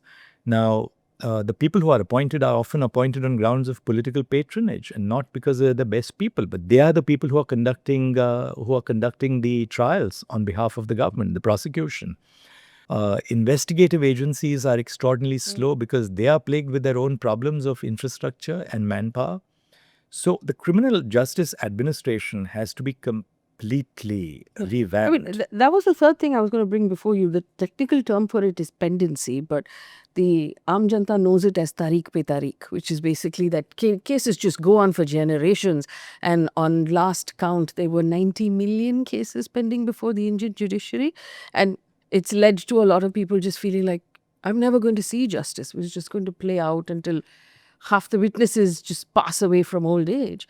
Are you saying that is from a lack of infrastructure and financial support? In a country where we're now building our own international space station and we're building our own warships, we don't have enough money to staff our courts. And that is a real concern which I have as a person who has been in the system. If we have truly progress as a nation, we need to realize that a vibrant rule of law regime is critical to the growth and development of the nation, even in terms of investment, even in terms of bringing more investment into India from overseas, or to create confidence on domestic investors that if I have a problem, it will be resolved, and I don't have to therefore resort to extra legal means. We need a judicial system which is efficient and which is able to deliver goods on time. Now, justice on time. Now, the point of the matter is, again, there's a lot of anecdotal stuff which is contrary to the actual factual position. We have data now. We have something called the National Judicial Data Grid. Again, talking of technology. Yes. And the NJDG has a complete repository of all cases which are pending from the lowest court to the Supreme Court. So the entire data now is in the public realm. In fact, I insisted on putting data, even of the high courts and the Supreme Court, on the public realm, because I said, let people understand why cases are being delayed. If you go to the NJDG, you have specific reasons why each case was delayed. And you will realize that the reason is not because the judge is not available or the judge doesn't want to hear the case. Sometimes summons are returned unserved. The judges don't go and serve the summons. In a criminal case, the summons would be served by the law and order machinery. Now, if those summons are not served, the judge can't proceed with the trial. A whole host of things. Technology is, of course, changing things around, like, better video conferencing facilities. So you can hear cases, for instance, if you have a medical witness, you can have the evidence recorded from the hospital where the doctor is now posted. Or a police officer, the evidence can be recorded even from a police station or from a centralized point. So first and foremost, we need radical changes in the infrastructure. Look at the amount which is allocated to the Indian judiciary as opposed to other wings of the nation state. It's woefully, woefully inadequate. Second, the government is the largest litigant in our courts. Now, the government brings a whole lot of frivolous cases. Every case which originates in the lowest court is fought and pursued all the way up to the Supreme Court. Why? Because nobody wants to take tough decisions to say, hey, there is no merit in this case, don't carry it in the Supreme Court. The average officer in the government, and when I mean government, I'm not referring to the political class, I'm saying even the officials in the government, say that, well, if I, as a government officer in say, a state government, a talati or a secretary to the Ministry of Education in one of the states, or in charge of, a Ministry of Finance in the state, if that officer says, don't pursue this, there's no worth in this case, there's a fear that they would be targeted, either later on in their career or maybe after they retire. Did they decide not to file a case in the Supreme Court because they had some extraneous influence in the case, or whether they had some other interest, some monetary interest in the case? So people are very fearful. So the easiest thing is to say that we took this case to the High Court, we took this case to the Supreme Court. Pending. And it was pending, it's now pending. But what's happening as a result is that we are rendering our court system dysfunctional. Because when a judge gets a case, you have to follow the due process of law. You have to hear cases, you have to get those arguments. So the momentous cases of our time where the attention of courts is really required, you can't deal with them. Can you imagine, Faye, in the Supreme Court, judges deal with between 70 and 80 cases on every Monday and every Friday. That's probably what the American Supreme Court would deal with in an entire year. And then you have 40 cases on Tuesday. You have cases, final old cases on Wednesday and Thursday, and you're writing judgments on Saturday and Sunday. There's a lot of talk about judges' vacations. I know, as a matter of fact, that there are no vacations for Supreme Court judges. They're not gallivanting around India or wherever. You need to give judges that time to reflect, to write judgments. Some of those judgments are critical judgments which are going to shape the course of society today and in the future. Judges don't just have the time for reflection. They are stressed and overburdened with work. As a result of that, we have an inordinate number of under trials in our jails who are waiting for their cases to come up. And as a result of that, the conditions under which people are held in our jails are abysmal. Also, we must point out, a lot of them tend to be from oppressed castes. They tend to be from marginalized portions of society who don't have access to legal help. But for me, a really stark example was Mehul Choksi, who the government is trying to extradite and bring back to India. And others have argued that the conditions of Indian jails are inhumane and that's why they should not be sent back. And then the government will do up an entire floor, paint it white, and then send those photographs overseas saying, look, we've made a nice room for him. It's a little embarrassing. And also from a human rights point of view. Of course. I mean, the number of under trials in our jails is appalling. Now, there again, there is a countervailing argument which you must also consider, and which is that society also has an interest in prosecuting crime. So if you start releasing everyone only because the criminal justice system is delayed, there'd be some very serious offenders who would be a menace to society as well. So Yes. apart from human liberty which is involved, and which is valuable in itself as a constitutional right, society also has a vital interest in prosecuting crime. And therefore, there's a need to upgrade, the Indian judiciary in terms of its infrastructure, in terms of trained personnel within the judiciary. A lot of the time of our trial court judges is spent in doing inconsequential things. For instance, a roll call of cases is called out every morning in the trial courts to ensure which case is available for being heard. Now you have 200 cases. Every case is called out one by one to see which case has to be adjourned because, the summons has not been served or, They haven't come in today. Yeah, now the judge has to go through the process. A lot of this process can be farmed out to non-judicial personnel who can do that work. That is the management change which has to be brought about in the Indian judiciary. But just in terms of making the system more efficient, and there has to be this realization at the policy level, which is not just the function of courts, but of lawmakers, of civil society, that unless we upgrade the infrastructure of the judiciary, we're going to be in an abysmal situation. Now, if you look at the number of cases which are filed in the Indian courts, the number of cases which are disposed of, which the NJDG gives you, I don't have those cases, the numbers readily now with me, but just one look at the NJDG will give us those figures, would indicate that cases are being disposed of by the millions, just as they are being filed by the millions. Not just because we are a litigious country, but we are a country where there is injustice. Yeah. And the extent of disposals on the Indian judiciary is unprecedented. The disposals in the Supreme Court are unprecedented. And you don't just say that, well, case, when you hear a case finally, case dismissed, you have to write a judgment. Yeah. Judgment writing requires time, which means you have to go home and write those judgments. So we need more judges. Our judge to population ratio is abysmally low. We need more courtrooms. We need better infrastructure. Why don't we have more judges? Who makes that decision? Again, the strength. Now, you raised a very important point. While we need more judges in the trial courts, just adding to the number of judges in the high courts or Supreme Court is not going to solve the problem. Because you also need better qualified judges in the High Court.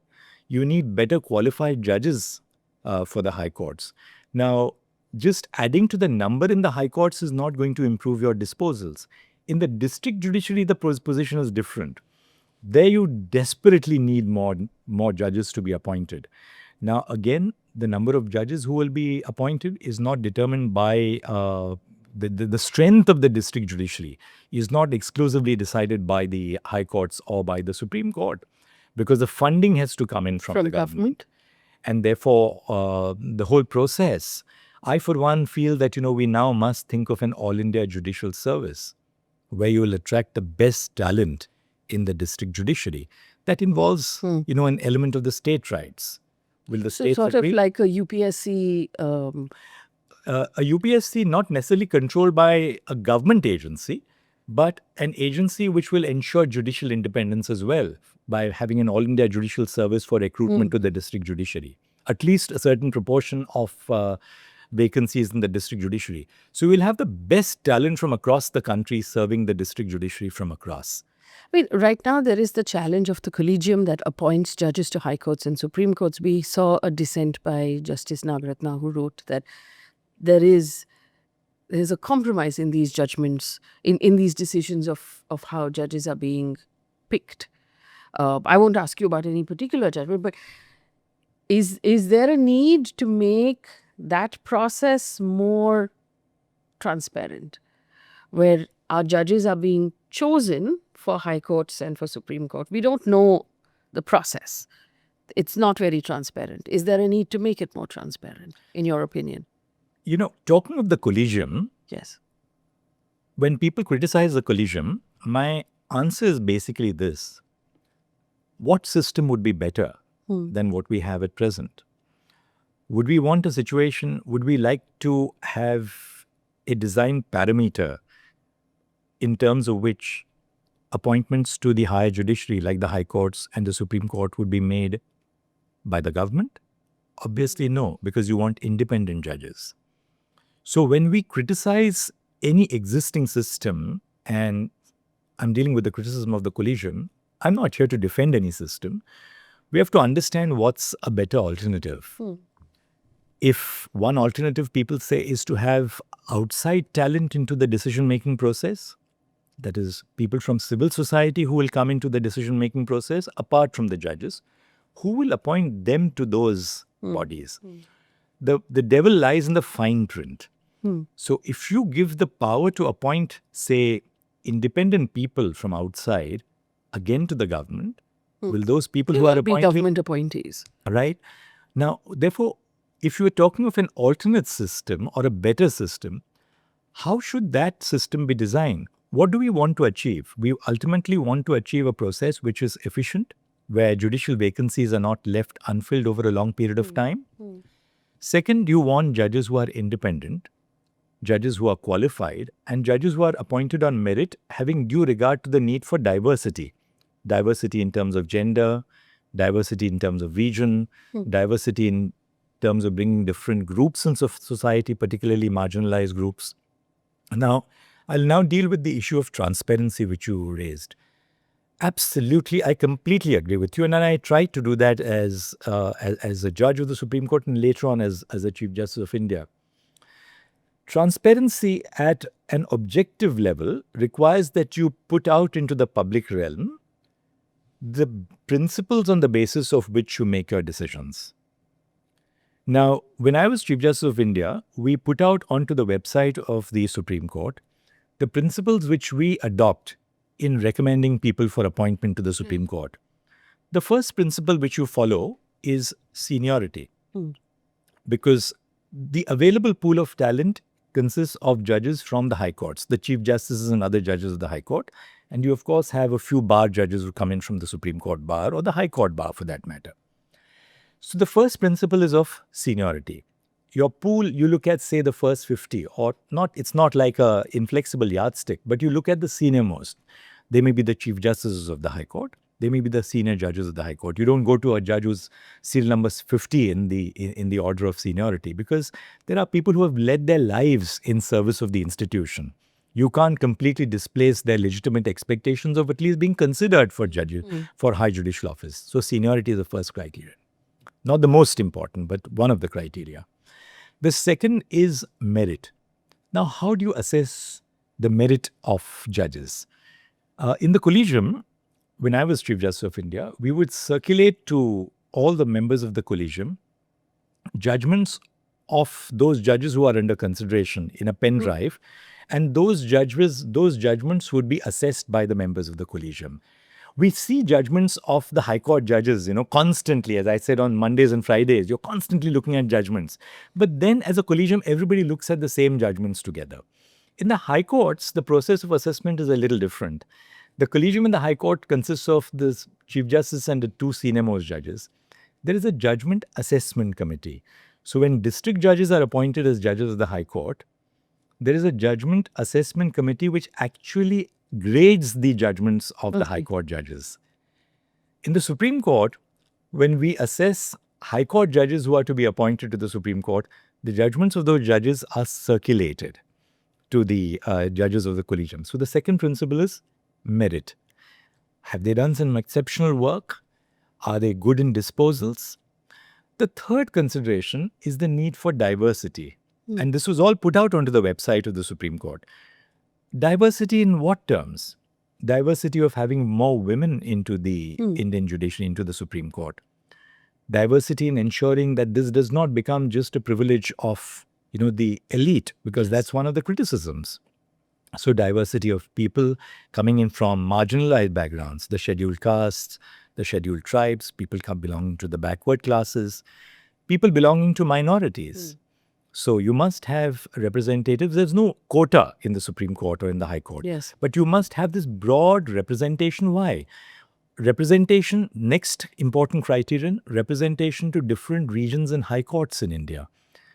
You have different states, you have different high courts. You must have, now the larger high courts, say like the High Court of Judicature at Allahabad, the Bombay High Court, the Calcutta High Court, may have more than one representative just because of the dimensions of that state. A huge state. 160 judges is the strength of the Allahabad High Court. 90 plus judges is the strength of the Bombay High Court. So you typically will have more than one. Delhi High Court will have more than one judge representing that High Court. Now, again, that's not a quota. Northeast, now, merely because you want representation of different high courts, you'll not bring into the Supreme Court a judge who is just 1 year into the bench. Right.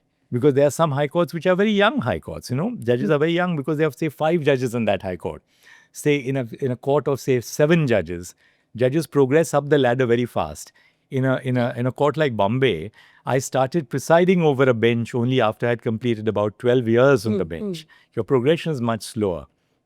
So that's another very important criterion. Giving broad representation in the Supreme Court to diverse regions in the country, diverse high courts. So this was all put out into the public realm, Faye, when I was the Chief Justice of India. Transparency has another limb to it, and that's the more fraught limb, which I want to draw attention to. Transparency of the names you are actually considering for appointment. Now, if you're considering judges for appointment to the High Court, you're considering people who are from the bar, that is lawyers. You're also considering the district judges. Now, to what level do you provide for transparency in discussing the names? Next step, will you also discuss, everything pertaining to that person? Because in the high courts, you do a 360-degree assessment. You're looking at their personal lives. You're looking at their personal incomes. You're looking at the volume of cases which they have done. Say someone at the bar who has a divorce case pending, there may be certain serious allegations about that person. You may or may not treat those allegations as true. But if you're putting out everything about the personal lives of individuals in the public realm, then there is a grave danger that good people will not accept judgeship because they will just not want to barter their privacy or their own personal dignity into this scrutiny in the name of transparency. So while transparency is a desirable constitutional goal and a public interest goal, because people have a vital interest in knowing how these appointments are being made. And I take the point that as citizens today, I'm a citizen, you're a citizen, we want to know why was this particular person appointed to the bench. But then if we start, crossing boundaries and start looking at the personal lives of individuals, the danger is good people will just say, sorry, I don't want to put everything of my own personal life. I'll put it before the Collegium, but I don't want to put it, for public debate and for people to have an unnecessary curiosity into every facet of my personal existence. Now, for the Supreme Court, for instance, when, say, the first 50 judges are considered, each of them is a serving judge, right? Now, if you decide not to take a particular judge and, you say, this is the reason why we are not taking this particular judge, that is going to affect their continuance in the courts that they're currently. And they may not be something which has to deal with a judicial misdemeanor. It may be dealing with temperament. It may be dealing with the fact that the judge is just not able to handle the workload. That's not a ground to throw those people out of the system. They are honest judges. They are good judges. They are solid judges. But for a variety of reasons, they may not be good for the Supreme Court. So too much of transparency might actually pervert the very reason for which we want transparency.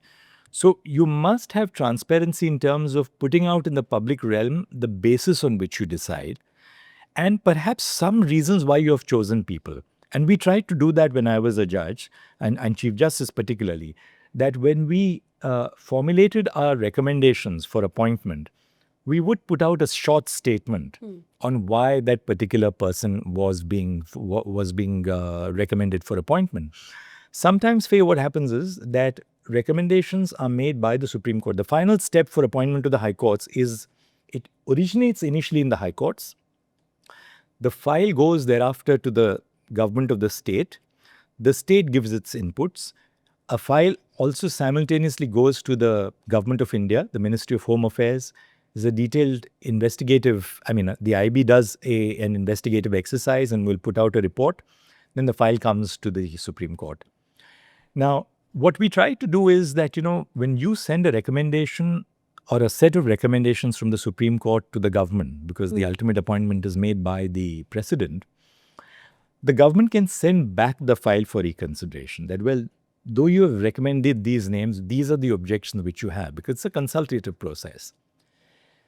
In certain cases, while we reiterated the names, we put out in the public realm why we were reiterating those names and why we believed the government's objection was not valid. Because we felt that we as the Supreme Court must put out in the public realm why we believe in standing by this particular name. that irrespective of whether that person is eventually appointed or not, the fact that the Indian judiciary has stood by that individual as a matter of principle must be driven home to the people. Because that promotes our own sense of credibility and legitimacy of the institution. So, though my answer was a little longish, I thought I must tell this to you because the whole issue is very nuanced. You're dealing with the lives and careers of individuals. The other thing that I did want to bring before you, and I know that this is to some extent before the court, and you won't want to comment on the portion that's before the court, but I'll give you what my take is. Air pollution in Delhi, which is the seat of power for government, for Supreme Court, for the armed forces, for the, for the civil services, for all of the embassies and the high commissions of other countries that also are based in India. We've not only made it worse year after year for the last 15 years in Delhi, now all of North India is facing that problem. And there seems to be a complete lack of political will to do anything about it. Because we wind up here every year.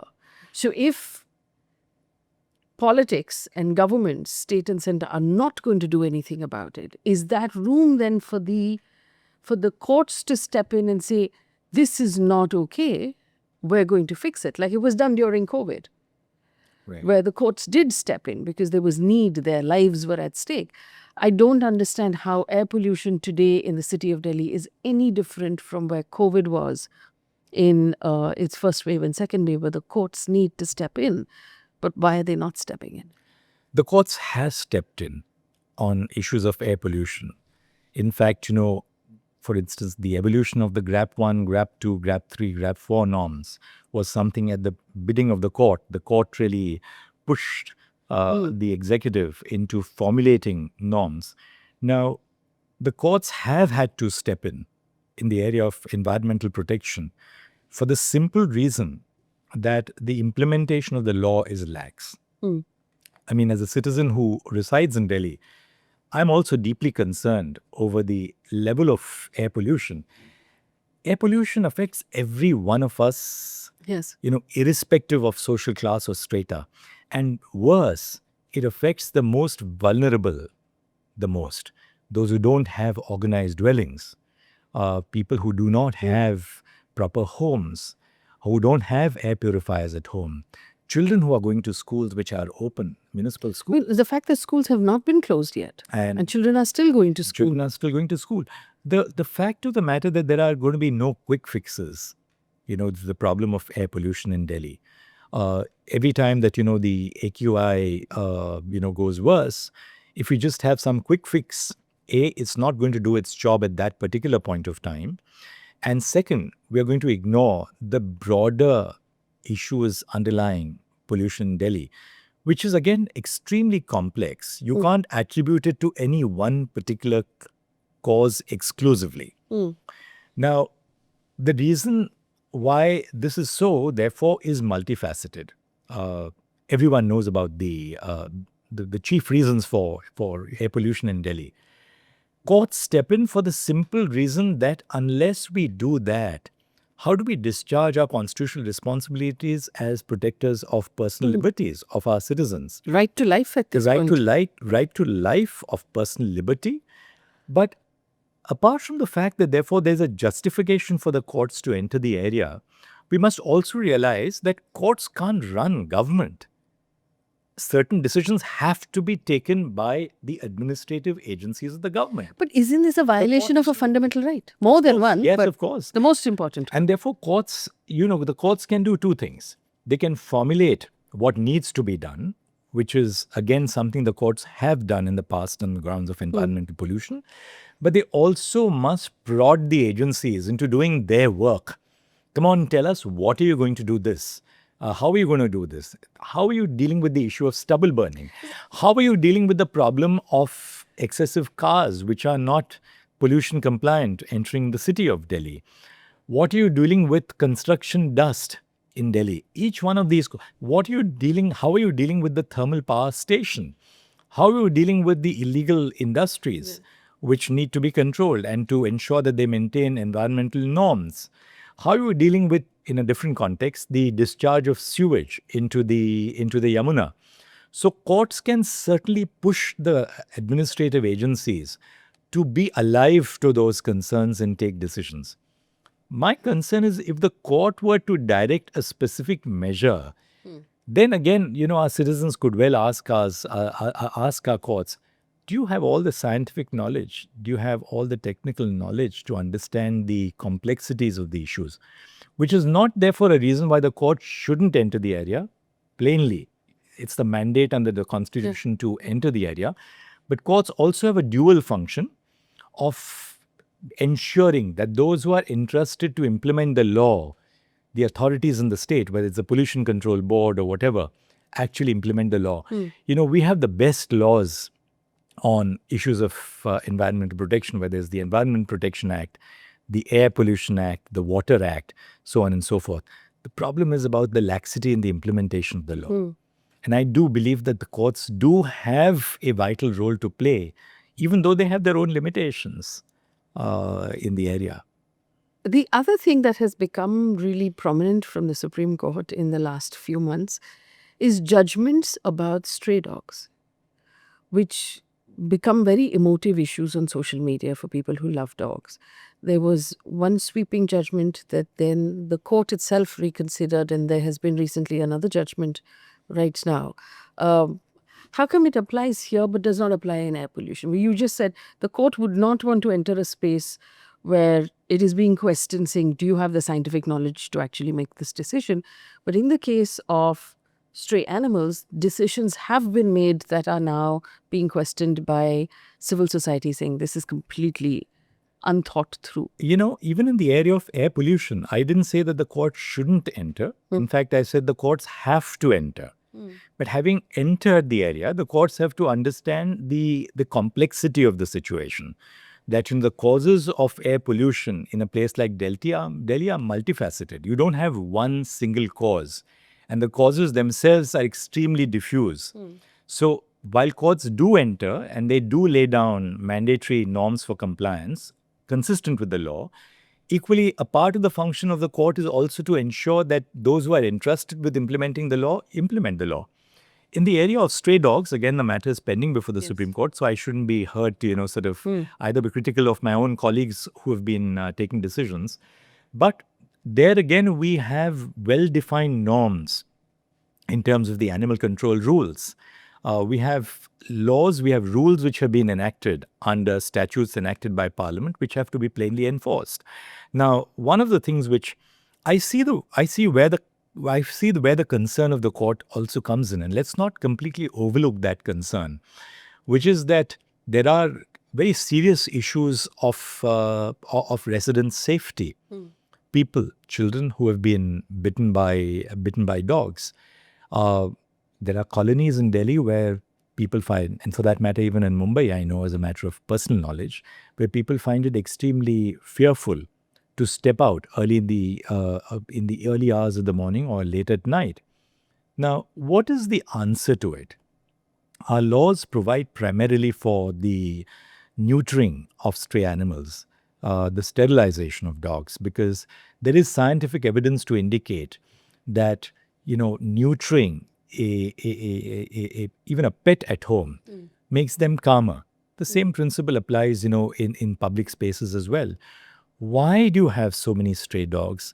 You have stray dogs simply because the mechanism for disposal of sewage and waste, garbage, is not effective in India. Our municipalities are not doing their functions properly, and therefore these animals breed in those areas. Should we just remove these animals from where they are? We know as a matter of fact that animals are territorial. So if you remove an animal from the habitat, that area is not going to be free of stray animals because new animals will just come and occupy that space. That's what the order says. So that's again something which is a matter of concern, which is that obviously if you have our rules do contemplate that if you have a rabid animal, for instance, which has contracted disease or which has a history of biting human beings, you can certainly remove that animal from that particular place. At the same time, The rules primarily rely on the need for sterilizing dogs. Why have they not been sterilized all these years? Why do you have the court to come and tell authorities that you need to do your job?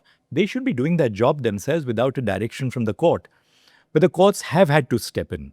Now, the court in the recent order, again, I don't want to comment on the order, has said that you must remove stray animals from hospitals, from public institutions, so on and so forth. And I know that has given rise to a lot of comment in the media. Yes. The point of the matter, as I said, is that we are not a country which is under-legislated. We are really a situation where administrative officials on the ground, the implementation is what is unfortunately lacking. And therefore, courts have to fill in what I call as the democratic deficit in governance by officials on the ground. Though sometimes courts may not be the best forum to do that. And you see that happening repeatedly. Should you have green crackers? Should you not have green crackers? You don't have green crackers, the courts are open to the criticism that you have prohibited, the celebration of a festival. If you allow green crackers, there's a criticism of the court that how does a policeman on the ground distinguish between green crackers and regular crackers? The moment you allowed green crackers, well, people thought that this was, a free canvas for society across not only Delhi but India. Do you not deal with the problem of the menace of stray dogs when, you're constantly and repeatedly told that there are serious issues of resident safety? If the courts don't interfere, people will say, well, you're not protecting our right to life. If you interfere, you're told that the remedy which you have chosen is not really a remedy which would be effective enough. So everywhere that the courts are now required to enter, you see that the issue is nuanced. Now, that's therefore no reason for the courts not to do their constitutional duty. Obviously, they are entrusted with a constitutional mandate to do their duty.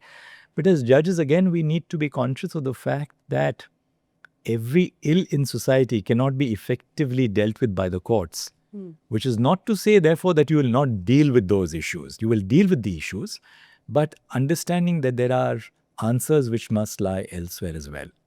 I have a couple of more questions. Do you have the stamina to get through it? Yes. So this is actually, ideas of our constitution that I believe should be explained a little better to our audience. And one of those is the concept of reservation and affirmative action, and the argument that it is anti-merit. Help us understand from the days of Dr. Ambedkar till today why we have reservation built into our system, why we have that sort of affirmative action. A lot of people will argue that it's served its purpose. Now there are people who have taken advantage of that reservation. They're doing really well. They should now give it up, and not their family should no longer use it. Where do you stand on the matter of reservation? And can you explain to us why you think, if you do, we should continue to have it? First, why were reservations introduced? At the time when the Constitution was drafted and Dr. Babasaheb Ambedkar was the chief proponent of the idea, reservations were introduced because historically there were segments of our society, the Dalits particularly, who had suffered from centuries of discrimination, where they were not allowed to be a part of the mainstream, not allowed to draw water from wells. The Mahad Satyagraha, which Yes. Dr. Ambedkar resorted to, which is part of every child's learning experience in school, and so many such examples where, I don't have to now narrate all the forms of social discrimination which took place. The impact of the discrimination on the grounds of caste against the Dalit was simply this, that they were not able to either participate in the mainstream of society. They were not able to receive the benefit of education, not allowed to attend the same schools as students from the mainstream. They didn't have the resources, except in a few very progressive areas. Dr. Ambedkar himself studied in one of those very progressive areas when he went to a school which for the first time allowed him to sit there. Initially, he had to sit outside. Or, that great story about where, he was not allowed to ride in a Tonga when the person realized that he belonged to a particular caste.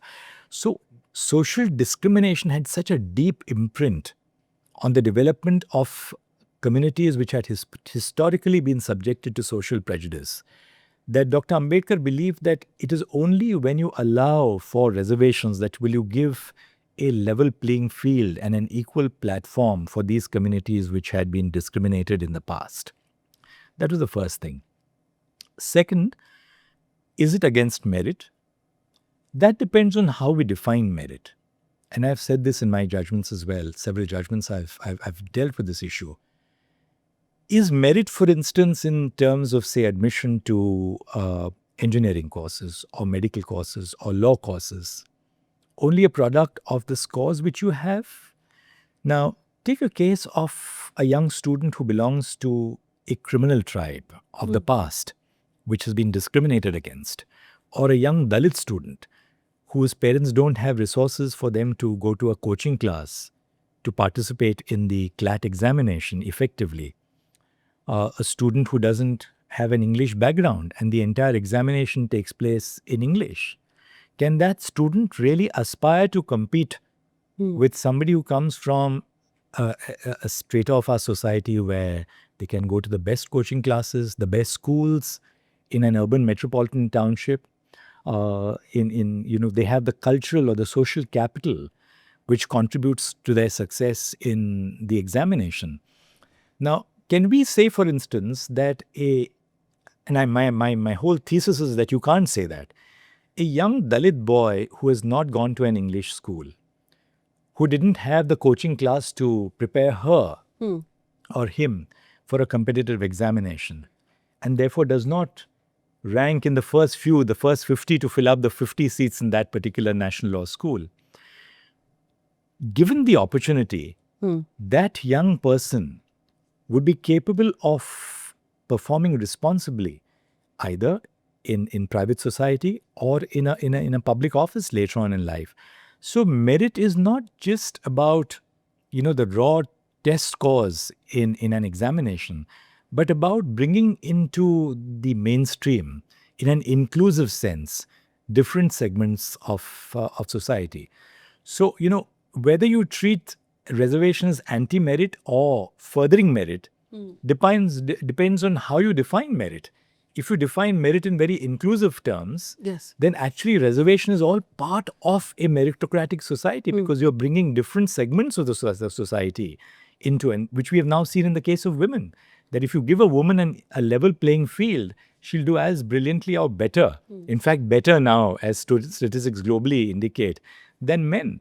Women are better in their studies. They are, more hardworking. They're more. That's the evidential thing. Have we? And the third part. Yes. I'll just answer the third part of your question. Do we need reservations even today? Yes. And there also I have a clear answer on that. Anecdotally, it was all right to say that, well, they've already got the benefit of reservation over the last 75 years. But if you look at, public services, for instance, where you have reservations, right? Civil services, the public services, you will find that the reserved communities are occupying the lower echelons of jobs.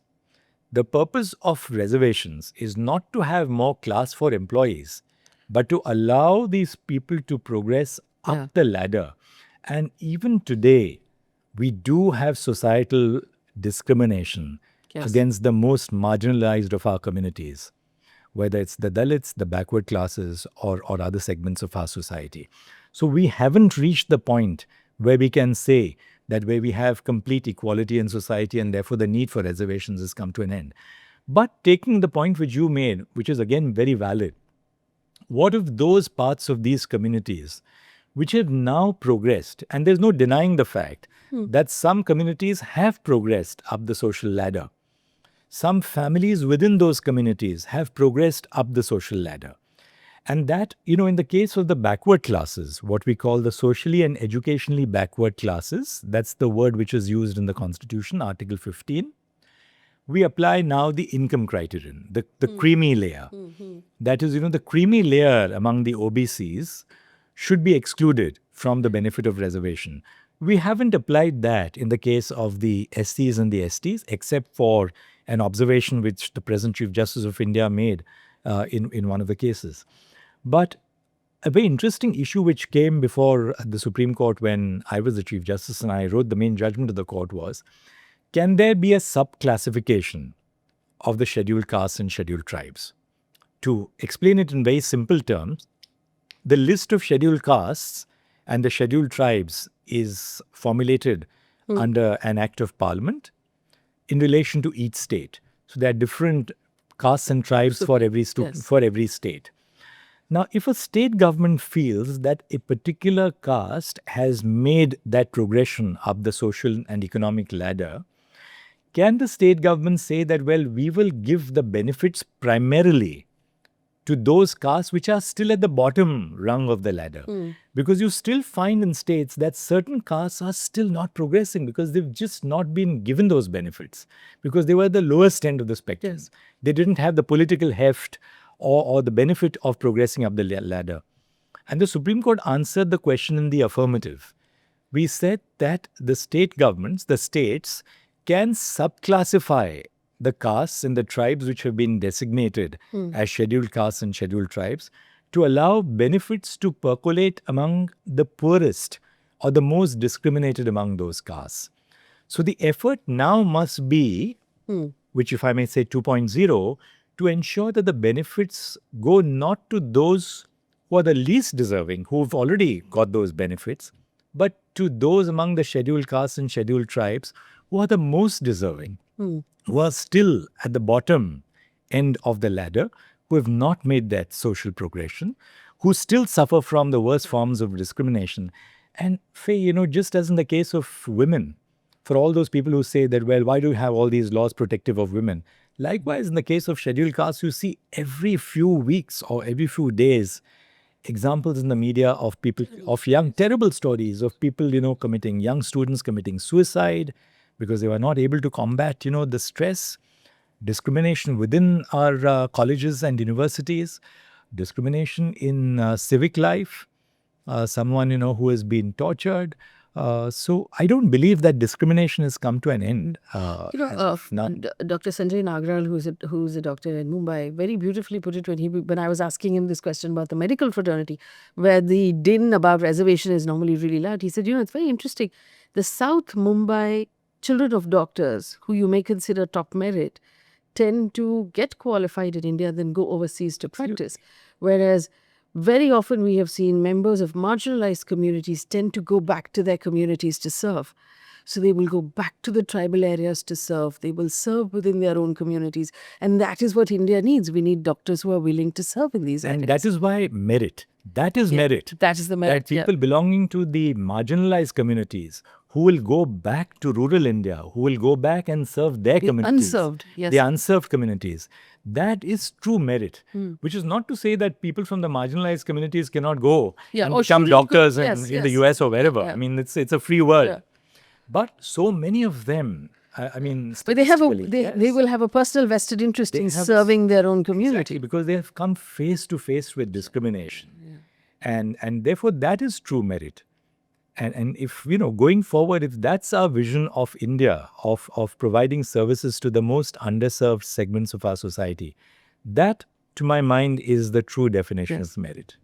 The other concept I wanted to discuss with you is there is a general point of view that during the emergency, Indira Gandhi sort of retrofitted and inserted the word secular in our constitution. It was never meant to be there. I want to understand from you, do you believe that it was never meant to be there? Does it make a difference at all? Should it be removed? Are we secular? I'll begin with the story. When I was doing my master's and my LLM at Harvard, I had this wonderful professor who was an India expert, Professor John Mansfield. And as a young lawyer, as a young law student, I was in my 20s, I, was writing a paper on law and religion in India, which was a subject which he taught.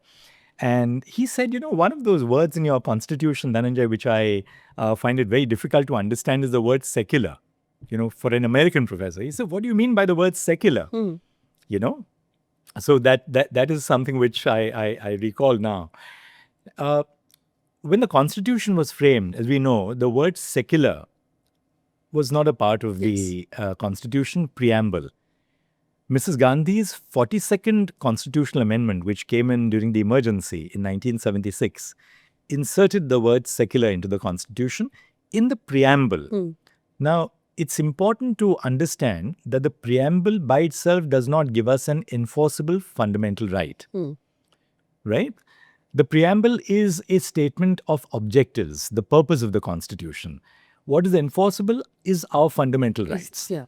Now, the Constitution, when it was originally adopted in November 1950, the Constitution didn't use the word secular, but the Constitution had a very important article and still has that article, which is Article 25, which says that every citizen of India would be entitled freely to practice and propagate their religion and to the freedom of conscience.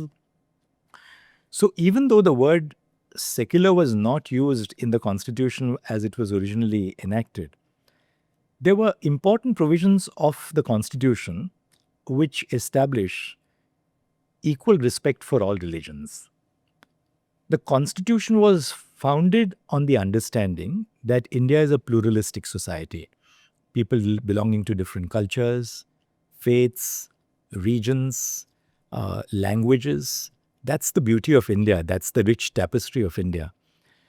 Article 25 and the Equality Code in the Constitution, Article 14, which says that there shall be equality before the law and equal protection of laws.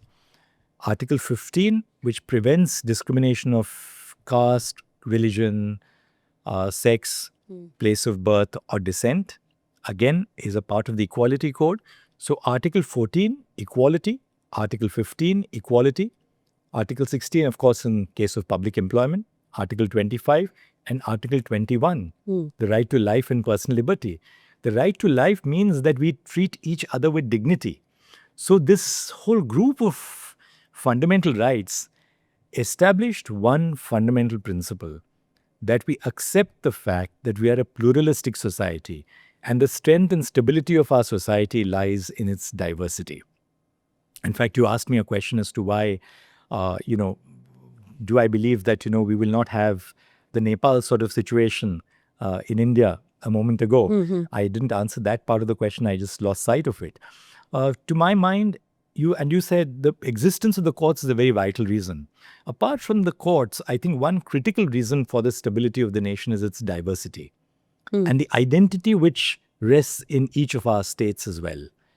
States in the north, states in the center, in the west, in the east, in the south. So that diversity was recognized by the Constitution as it was originally framed. So even without the word secularism being a part of the Constitution before 1976, to my mind, it made no difference. It made no difference at a doctrinal level, as a principle, because the word secularism in the preamble does not constitute a enforceable fundamental right. It's merely a statement of objectives. That's one. But more important, that even in the absence of the word, we'd still be secular. we are still a constitution and a nation governed by a written constitution which has equal respect for every religious belief. So basically, it's nice to have, but even if we didn't, it would make no difference. Makes no difference. We would still be the same. That's the edifice of the Constitution. So for everyone arguing that we are not a secular nation, that's completely false. It's always meant to be. And that again leads you to what do you mean by secularism?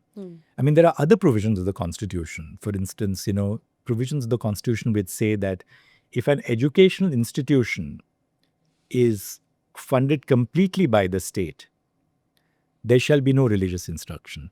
Yes. If an educational institution is partially funded by the state, there shall be no, anybody who doesn't want to participate in any religious instruction can say, I don't want to participate. So there are provisions of the Constitution. Another provision is Article 30 of the Constitution, which gives rights to linguistic and religious minorities to establish and administer educational institutions of their choice. So all these features of our Constitution constitute the very edifice of, bringing in diverse segments of the society and giving them a sense of confidence that they will be protected under the rubric of India. That's the Constitution as it was originally enacted, and that's the Constitution as it continues even today. May I ask you, how much money do judges make? Because you're making decisions that will affect very powerful people, sometimes very wealthy people. Are our judges paid well enough to keep them comfortable? Now, if you ask me, are judges paid well enough to keep them comfortable? My spouse Kalpana always says this, and I've learned so much from her and so many other women, my law clerks, my relatives, my sister, the women with whom I've interacted, but of course Kalpana, who is very close to my heart, my spouse and partner, that wealth is always relative. What is a pittance for me is a fortune for house help who works for me. But having said that, I have no regrets about having accepted judgeship, because you accept judgeship not for the trappings of the office or for the salary which you will make, but for contributing to society, for making a difference to people on the ground. Now, having said that as a sort of a personal reason for me, I can share with you that, there have been times when you're really in a situation of distress. You have children who are growing up. If there's a medical emergency, of course, we get medical benefits as judges, but if they're not covered, you still have to find funds. I don't want to go into too many personal details on this. But the problem today is that increasingly, good people don't want to accept judgeship. And one of the key reasons for that, apart from, the scrutiny and the uncertainty of when you would be appointed, even if you are recommended for appointment, the delays in the process, one of the critical reasons is, just the fact that the salaries which we pay our judges are woefully inadequate. Good lawyers, particularly in the big cities like Delhi, Bangalore, Mumbai, increasingly Chennai, Kolkata, and even places like Allahabad are now saying no. Because, good lawyers just don't want to become judges, because what you provide for the judges is just not adequate to lead a whole life of judgeship. And you can't, once you become a judge, you can't go back to the bar in that high court. So you know that, you've burnt your boats and your fingers forever. You can't go back, and it's little solace to tell you that, well, if you were a practicing lawyer in say, Jabalpur, that, well, you can go and practice in Delhi or you can practice in Chennai. They'll not find work necessarily in the place where you want to relocate. And, there's a tradition that once you become a judge, you ordinarily don't resign.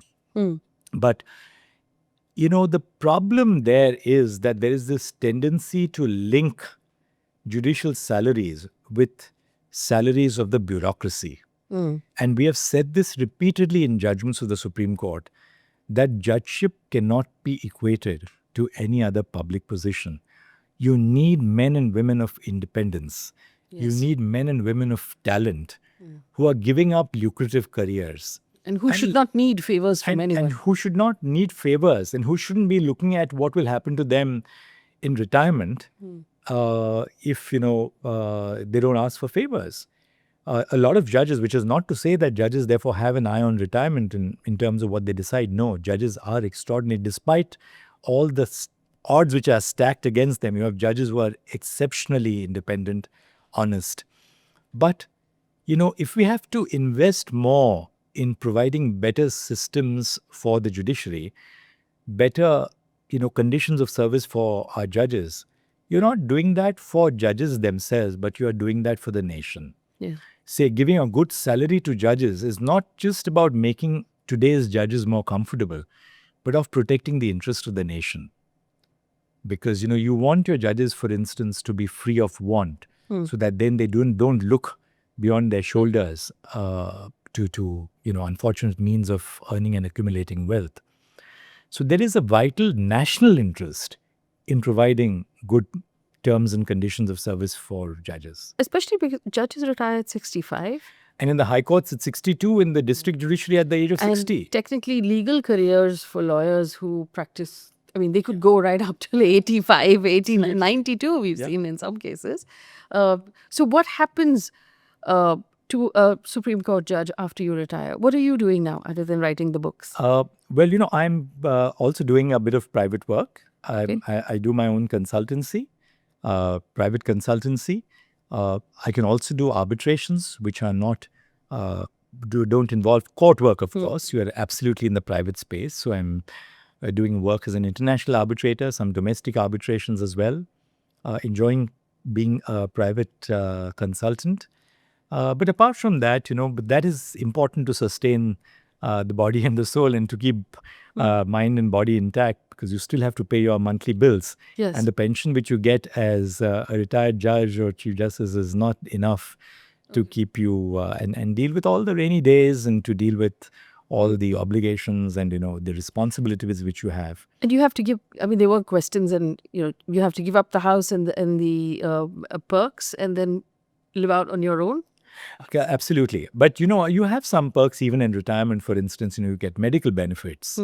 So which is a very important thing for judges, because as you age, your medical expenses do tend to increase. So you get fairly good medical benefits as retired judges. But at the end of it, my real concern is that when I was a young judge and, when children are growing up, that's when, Faye, that's when you need money. You need money in hand for paying tuition fees, for children to study in higher education.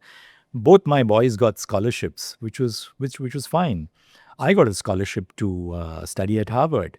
When my dad was the Chief Justice of India, when I was going to pass my law, and he made this public announcement that so long as I am a Chief Justice of India, my son will not practice in any court in India. Because, that's, because I wanted to say that because there's this charge against judges' children that, Yes. there's some form of nepo babies. Yes. to I was going to answer ask you, are you a nepo baby? Because your father was Chief Justice. There's buzz in the circles that your son may also become a judge. I'm not sure what he wants to do, but I'll tell you, for me, Yeah. my father ensured that I don't enter a court of law so long as he is in the Indian judiciary. So I stepped into the court for the first time after he retired from service. And the 3 years that I had before he retired, I went to Harvard Law School. I got a full scholarship. My father told me that there was an amount of 5 lakhs of rupees after 22 years of being a judge, 1962 to 1982, 20 years. He retired in 85. He said, please use this 5 lakhs of rupees for education, because that could be no better way to spend my provident fund than to fund you. Eventually, I got the in-lakh scholarship and I didn't have to pay for my education through parental resources, of which was only 5 lakhs. So I entered the legal profession after he had retired. My own sons didn't come to the Supreme Court even once, so long as I was a judge of the Supreme Court or Chief Justice of India. Chintan is based in London. Abhinav is a lawyer in the Bombay High Court. Neither of them accepted briefs in the Supreme Court. So, despite all this, it's very fashionable now in social media to target judges, but there are instances like this which I think must be known to people as well. But the area which I found was really tough was when children are growing up, because that's when you need to put them through schools. They have expectations, they have friends, you live in a certain community and society, and you constantly tell them, you bring them up in a where they don't have any fancy expectations of wearing designer clothes and stuff like that. But then, of course, they have to also live in society, right? They're going to schools, they're going to colleges. When I was in school, I went to the cathedral in John Convent School in Mumbai. My sister and I were the first who went to an English medium school. My parents were both educated in Marathi medium schools in Pune and Thane, respectively.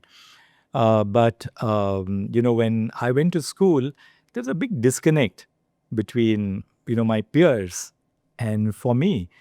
So many of my friends would talk about, the Omega watches which their parents had. And I didn't know what was an Omega watch because I didn't get any pocket money. Or just, a pittance of pocket money. But that's fine. I mean, I don't think we were any the worse off for that. Parents brought us up with a social conscience and the social ethos. But I look at it from the broader perspective of the system, which is again going back to what I said, that you need to pay our judges better. Why? Not just from, having happy judges with a smiley face or a smiley emoji, but that is in the interests of the nation. Yeah. The nation has a vital interest in ensuring independent, honest judges. Is it hard to go from being Chief Justice of India, arguably one of the most powerful people in the country, one day to retire and becoming a regular citizen the next day? What's that transition like? The transition isn't easy, not because you lose the weight of authority and all the trappings of office. There's a time in the life when you feel, well, I'm happy. I was happy so long as I had this amazing opportunity to serve the nation. But I'm happy to be liberated from the burdens of office and the responsibilities of office as well. And to realize that, the world is so vast outside.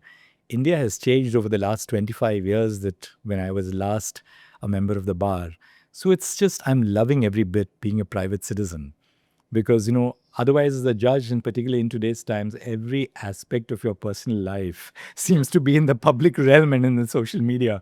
I love the fact that now I can be just completely on my own, move around, talk to diverse audiences, write, not have the restraints which accompany judicial office, and for valid reasons. You lead a very restrained life socially, personally. Now I can move around, travel, take time off, spend time more with my family. I had just no time to have a conversation over a cup of tea with my spouse or with my sons or our two daughters. Now I have time to do all that and more. This is a personal question, I realize, but do you believe in God? Yes, I do. I believe in an overarching presence of one power which guides, as Lokmanya Tilak said, the destiny of men. The brilliant plaque outside the Central Court in the Bombay High Court. I think that's my philosophy as well, that there is an overarching power which guides our lives as human beings. And I am a person of faith, yes. You're a person of faith. And are you a religious person or? Yes and no. Okay. I believe in yoga, and the person who taught me yoga taught me the Gayatri Mantra. He was a retired State Bank of India official. He lives in Pune today. He's in his 90s. Sends me WhatsApp messages. And he also taught me the Ram Raksha. But he taught me that, when you learn yoga, I'm teaching you physical exercise. He just said that, well, I asked him, well, I want to learn these too. And he said, I'll teach this to you. But then he told me that what to imbibe in yoga beyond just physical exercise is for your own. That spiritual path is something which you will unearth from within. And even if you don't, he said, that doesn't matter.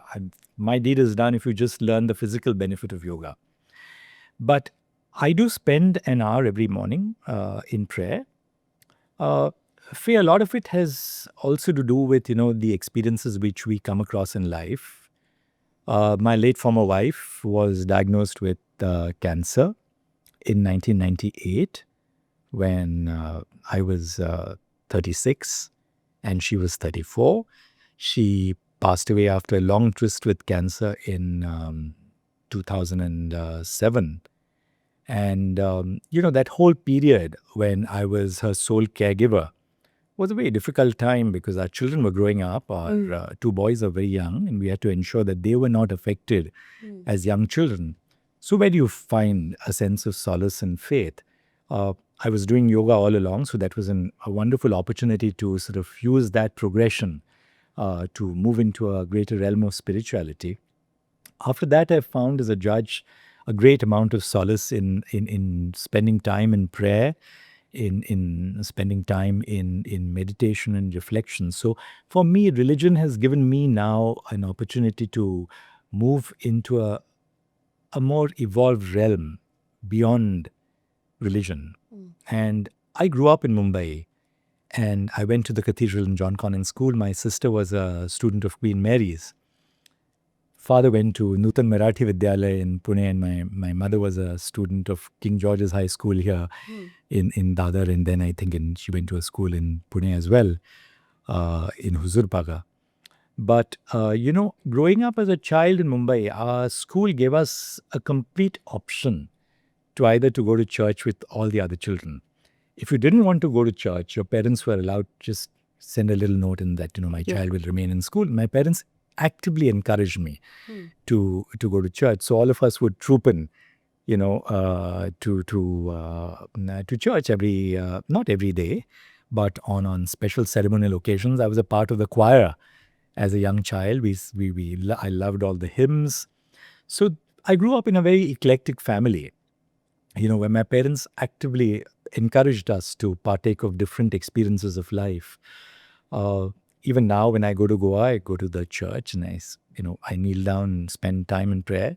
When I go to Mahabaleshwar, there's a beautiful church. I don't know if you've seen that little church, which is, I think, constructed sometime in 1840 or 1850. Small little church, but it's beautiful. It's a small church, but very peaceful and calm. So I love to go there. When I was Chief Justice of the Allahabad High Court, you spent a week in Lucknow, and there's a very beautiful dargah at Barabanki, about 40 kilometers away from Lucknow, called Deva Sharif. And I would go there ever so often with another colleague. There was a colleague in the Bombay High Court who initiated me into saying the Navkar mantra, which is a Jain mantra. So in that sense, though I'm personally a practicing Hindu, and I have my own form of faith. So my little Mahi picked up, a figurine of Lord Jesus and Mother Mary when we went to Goa when she was just about 6 or 7. And she prayed to, Lord Jesus and Mother Mary that could she get her ability to walk because she suffers from Nemaline myopathy. That's what she prayed. And one day I was doing my puja and she says, DY, she calls me, please keep these two in keep my gods in your puja. So they are part of my puja. And I have my own form of prayer. I keep flowers before them as I keep flowers before all our other deities and show the diya as we do in a Hindu household. So I follow a path of religion which is, I feel, all-encompassing. I go to Shirdi a lot. And which religion did Baba belong to? Anybody's guess? Baba was a Sufi saint whose teachings transcend religion. So in that sense, maybe the product of my upbringing in my family or growing up in Mumbai or beyond, my experiences in diverse parts of the country where I served as a Chief Justice have given me an understanding of this belief that each of us has an element of divinity which resides in us. And I found that very valuable because even when I dealt with the worst criminal, I knew that there is an element of divinity which lies within her or him as well. And why do people then the next question is, why do people become criminals if there's an element of divinity? How do you sort of accept the fact that there is an element of divinity in each one of us, but some of us, some human beings turn to crime? And then you realize that there is something else which is going on as well, that perhaps their social upbringing, perhaps someone was physically abused as a young child, perhaps someone grew up in a socially regressive environment, discriminated against, which led them up the path of crime. So, it gives you this very balanced perspective of life. When you look beyond just the black letter of the law. And I believe that my faith and my religion in that sense, and my respect for all religions and, the teachings which we have imbibed from different faiths has enabled me to have this balanced and broader understanding of what happens in human life. When you were on the bench and there were various cases that came before you about religion, like Ayodhya was one of them, but there were others as well. How does an individual then, how do you remove that part of yourself and make yourself an impartial judge? Because everybody has beliefs. Yes, of course. And not just beliefs about faith. You have a certain value system. Why just faith? Yes. Every one of us has a value system which is born from our parental upbringing, schools and colleges and friendships. And whatever you might have read and learned. Absolutely. So faith is just one part of the same continuum. And I think, that comes out of training, which is the process of judging involves, relegating your own personal ego and your own persona, relegating it into the background in sort of putting yourself in the shoes of the person whose case you are deciding. In the sense, therefore, that when you have two conflicting individuals before you, you need to sort of put yourself for a moment, forget who you are, including, you're holding this big office and people and lawyers tend to, lordship you and worship you and honor you and go outside the court and make fun of you. So you need to sort of, put that into the background a little bit. Your own faith, your own values, your own ideology, and, things like that. And then put yourself into the shoes of the person whose case you are deciding and say, what is it that that person is trying to tell me? What story of life is that individual trying to tell me? Why is that young girl who is suffering from, say, an 88% disability and wants admission to a medical school, what is her life story which she is bringing out before me? Why is she here? What is that grievance which they're trying to bring before you? So you have to step back from the arena of conflict and just have that patience to listen to people. So good listening is really very critical to being a judge. So you're aware of the fact that the lawyers go out and make fun of you? Oh, of course. I did that on my own fair share when I was a lawyer. In Gujarati, they would say, "Samajh to nathi," I have overshot my time by about an hour. Oh my gosh.